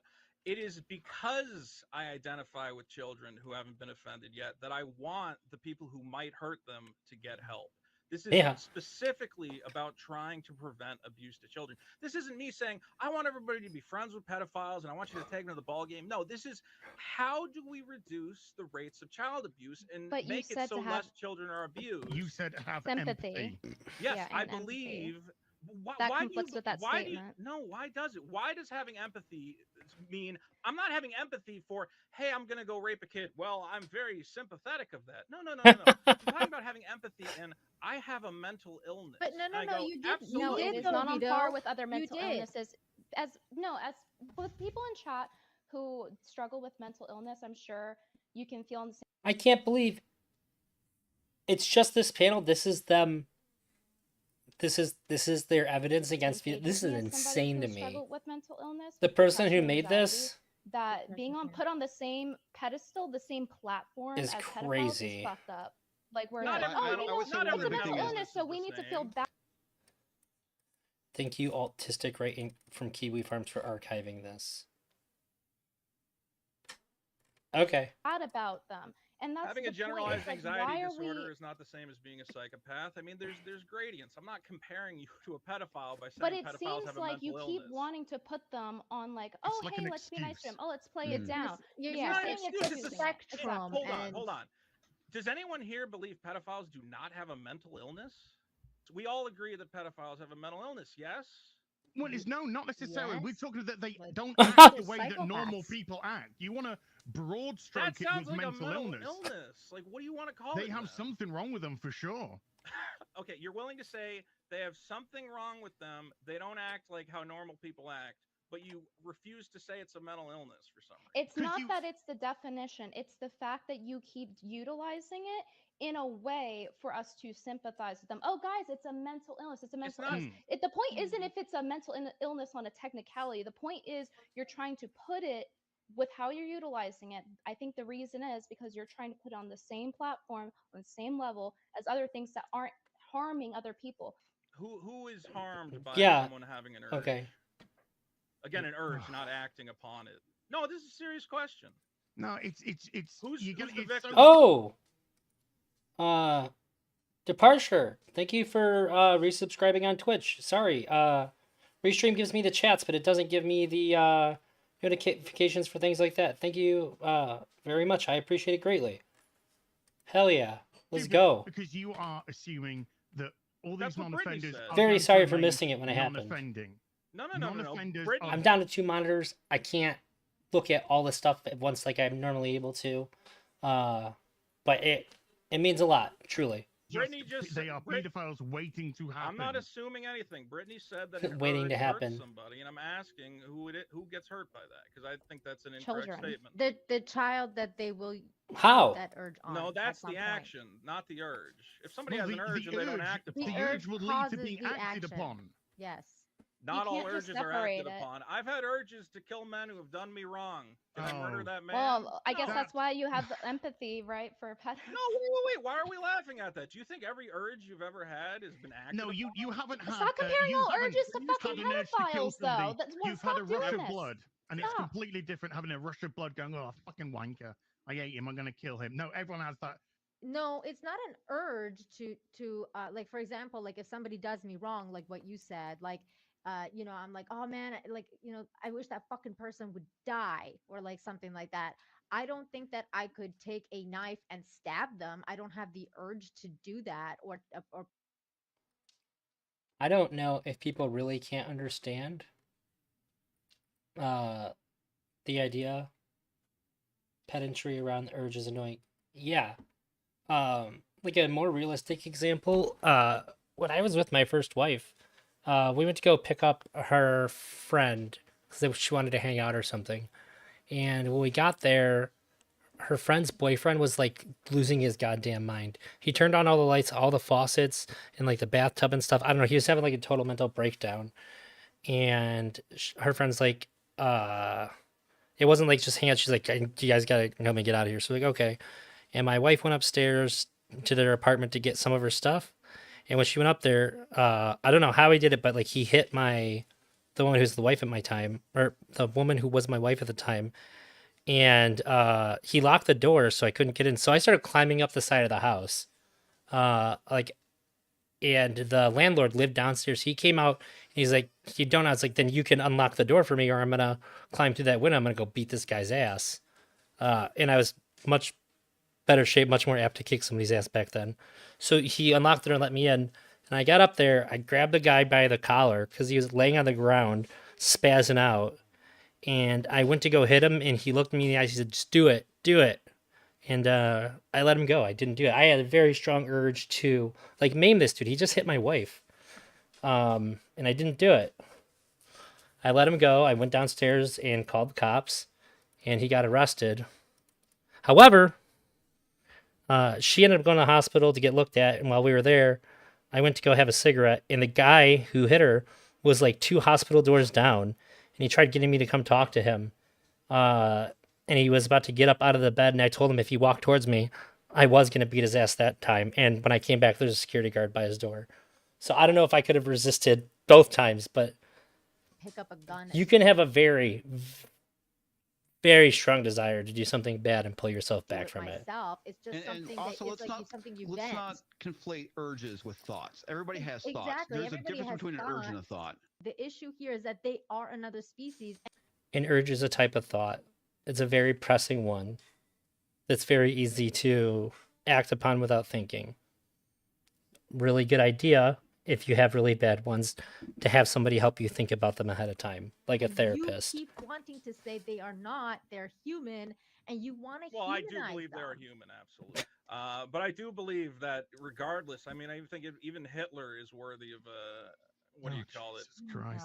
When you have to bring Hitler into the argument, you fucking lost your argument. No, Hitler's a great example because it represents the extreme of the argument, which is to say, if we had Hitler in a cage, I'm not going to say, hey, we got to go in and poke his eyes out. I'm going to go, oh, well, thank God we captured that guy. And I have basic respect for his dignity as a human being where I don't Why need do to you torture respect him. Hitler? Why? Oh my god. Oh my god. See, these are the I things don't know, that because you I say. I- You think that makes you a good person? because Because it I doesn't. gain nothing Does it make you a good person to gouge his from eyes out? torturing him. I gain nothing from torturing the man. And Vito, You I gain have nothing empathy from with having empathy for pedophiles and I him. respect Hitler. This is going fucking well for you, man. I still consider Hitler to be a human being. So I don't edgy. think that's an unreasonable thing to say. But how? I think he's the personification of the worst of humanity. I am willing to say he's the worst human being, but that does not mean he is not a human being. And let's say we have a disagreement about the best way to prevent abuse towards children, which is what this is.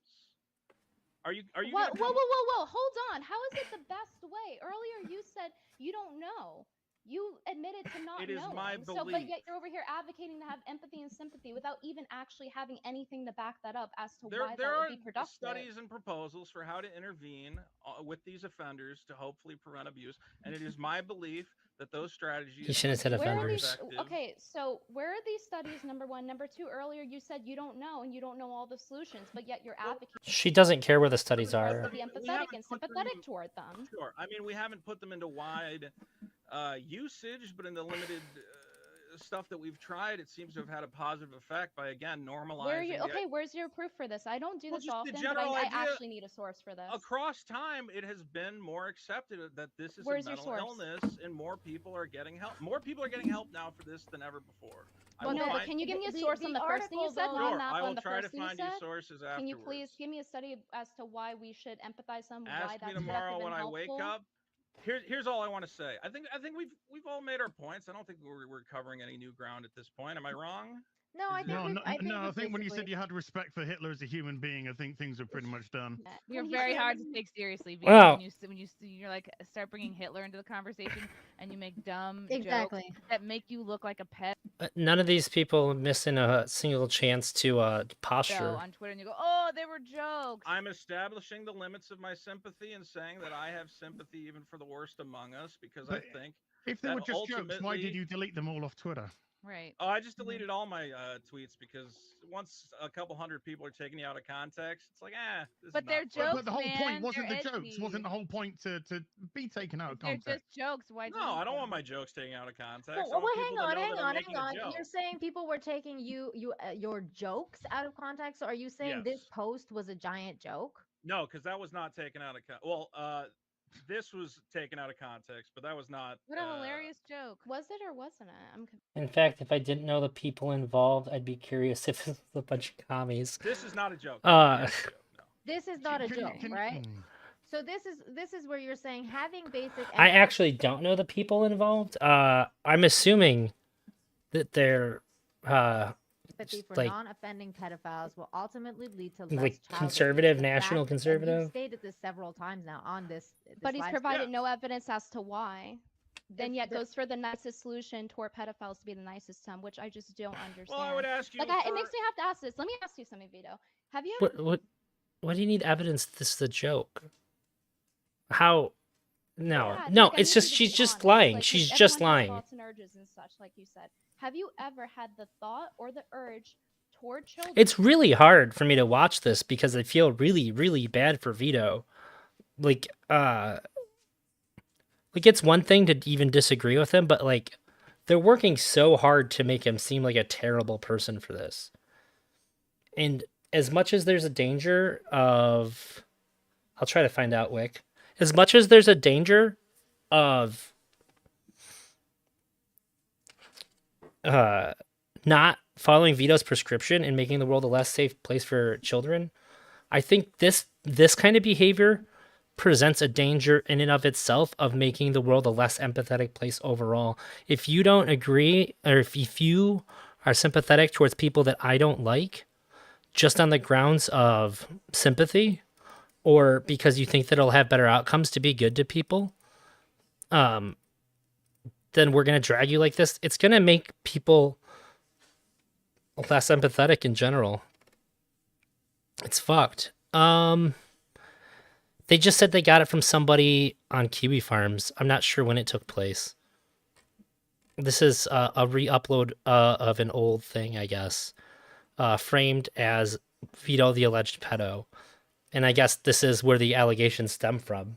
So really solid evidence here, I guess. Children, prepubescent children, in a sexual way. When he's not talking, like despite the fact that he's maintained a level of confidence and calmness throughout all of this that is really impressive. But when he's not talking, you can tell like he's really, like, I guess for lack of a better way to put it, I'm sure it hurts his feelings that people are treating him like this.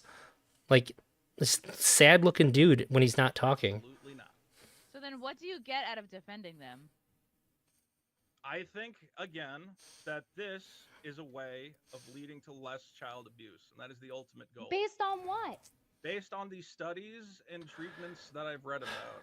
And I'm going to ask you for sources on your idea that killing them in some, I don't know how you propose Because they to wouldn't do it. because every So how are time you you gonna would do it? remove one You got from a good existence, study for how they you're would gonna not figure out? exist. Okay. I think you're going to have a lot of trouble killing them all, but if you can give me a good battle Oh, plan I think of you're gonna how have to trouble get it treating done. them all, and it's not even effective, as you've pretty much implied.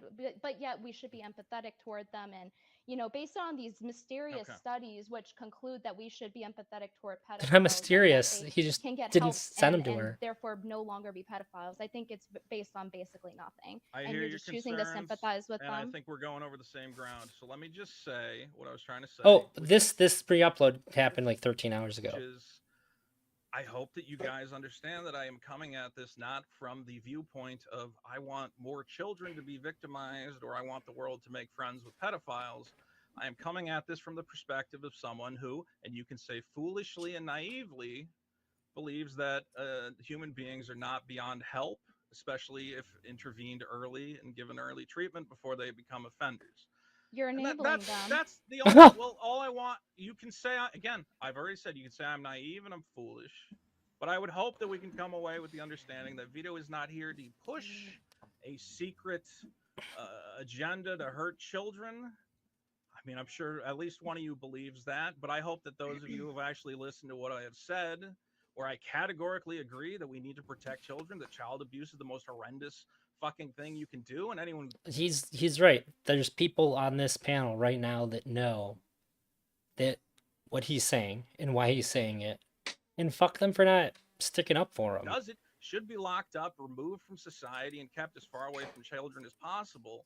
That please understand that I'm just coming at this again from the pussy liberal standpoint. Because this right here, Vito, the alleged pedo, was always going to be the outcome when they treat him like this for just saying what's correct. My God, I want to save the world.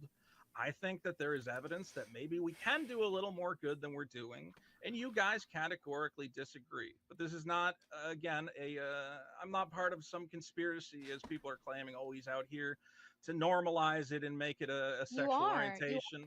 Have I ever said that I want it to be? It is not a sexual orientation. You are by definition. What do you need me to say? Because I think I've said it all, but I'll say. Although, and he doesn't even go as far as like the research would say too, because according to Dr. James Cantor, it is a disordered sexual orientation. This is as good of an expert as there is on the subject, and that's their perspective on it. It is a sexual orientation that is disordered. Say it again. What do you need me to say? You can disagree on that. That's fine. To convince you that I truly care about child abuse. It's not what we want you to say, Vito. But I don't think the way that I feel about it changes the facts of the matter. What you're saying. Yeah, you've already said it. I mean, what have I said that makes you think I want to hurt children? Well, the normal stance would be to have empathy with children. I do, and because I have empathy for children, the normal stance isn't to have empathy with the offender or the potential offender. See the false dichotomy here too.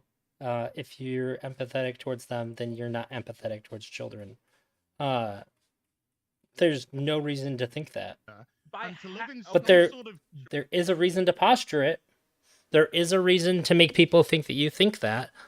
But there's only ever a reason to make people think that you think that. If there's a target. Bizarre dream world where you think a non-offender is just never going to offend. Yeah. Or just readily turn up to a therapist's door or a policeman's door and go, "Hello, sir, I have pure thoughts towards kids." Never gonna happen. And you can say I'm naive and I'm misguided, but anyone who claims that I am attempting to promote the harm against children is a liar. And he froze again. And he froze. Bye. Jesus Christ. What a shit show that was. Oh. Wow. That was awful. Frankly, it was difficult to watch. That was annoying to watch. You're right. Oh my God. So, just for frame of reference, let's see here. I pull this up real quick.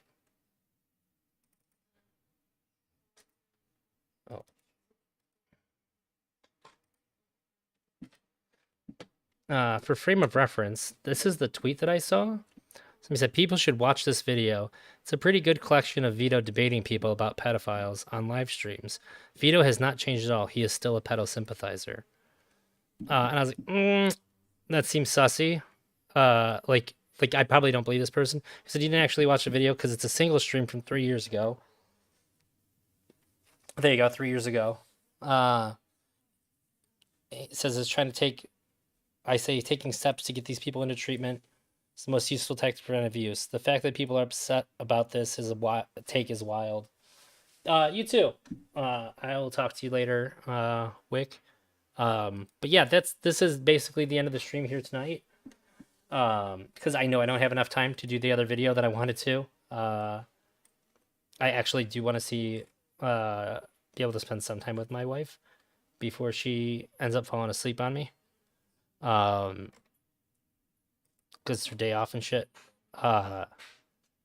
but that was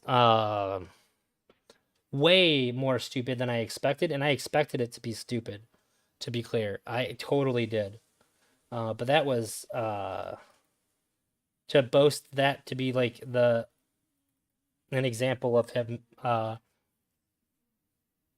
being anything other than a guy citing correctly the best way to prevent children from being hurt was pretty crazy.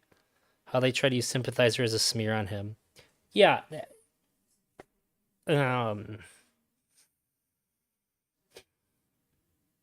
I think in general, but particularly on the internet, we need to just be doing better.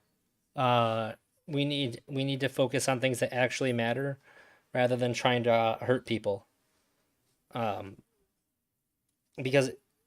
I think the end result is that we're just making everything worse in general. Yeah, tomorrow I'm gonna do the Orbiter Civil War video. I'm gonna finish it, and still hoping if you're watching and you have Helldivers too, I'd really like to have just like a chill Helldivers 2 like viewer engagement stream. I don't have enough people for a team in that game, and I'd really like to play with other people. And I don't need to stream it to pull numbers or anything like that. I don't think it's like the most entertaining thing in the whole world, but I would like to do it, and I'd like to. It'd be all the more cool if it was with people that watch the stream sometimes. Hopefully by the end of tomorrow, I'll have a date for the first episode of my relationship advice show. I'm on PC, but it does have cross-platform. And if you want to play, and you're not in the Discord, which is probably the best way to get a hold of me. I'll put a link in here. Didn't I do it? There we go. You can join the Discord, shoot me a message. Hell yeah. Oh, also, I just want to point out, people whisper to me on Twitch sometimes, and I don't see it, but they have whispers blocked from people that aren't, like, friended, so I can't respond. If you see me on Twitch, message me on Twitter or something if you have whispers blocked, because I can't engage. I don't know how that works, but I have like a couple of them just chilling in my Twitch inbox, and I can't do anything with them. But yeah, the Helldivers one would be cool. Hopefully relationship advice stream date will be finalized tomorrow. The first episode, guest host is going to be Brittany Simon. It should be good. Okay, I will. I'll probably make a Discord tab for it tonight or tomorrow.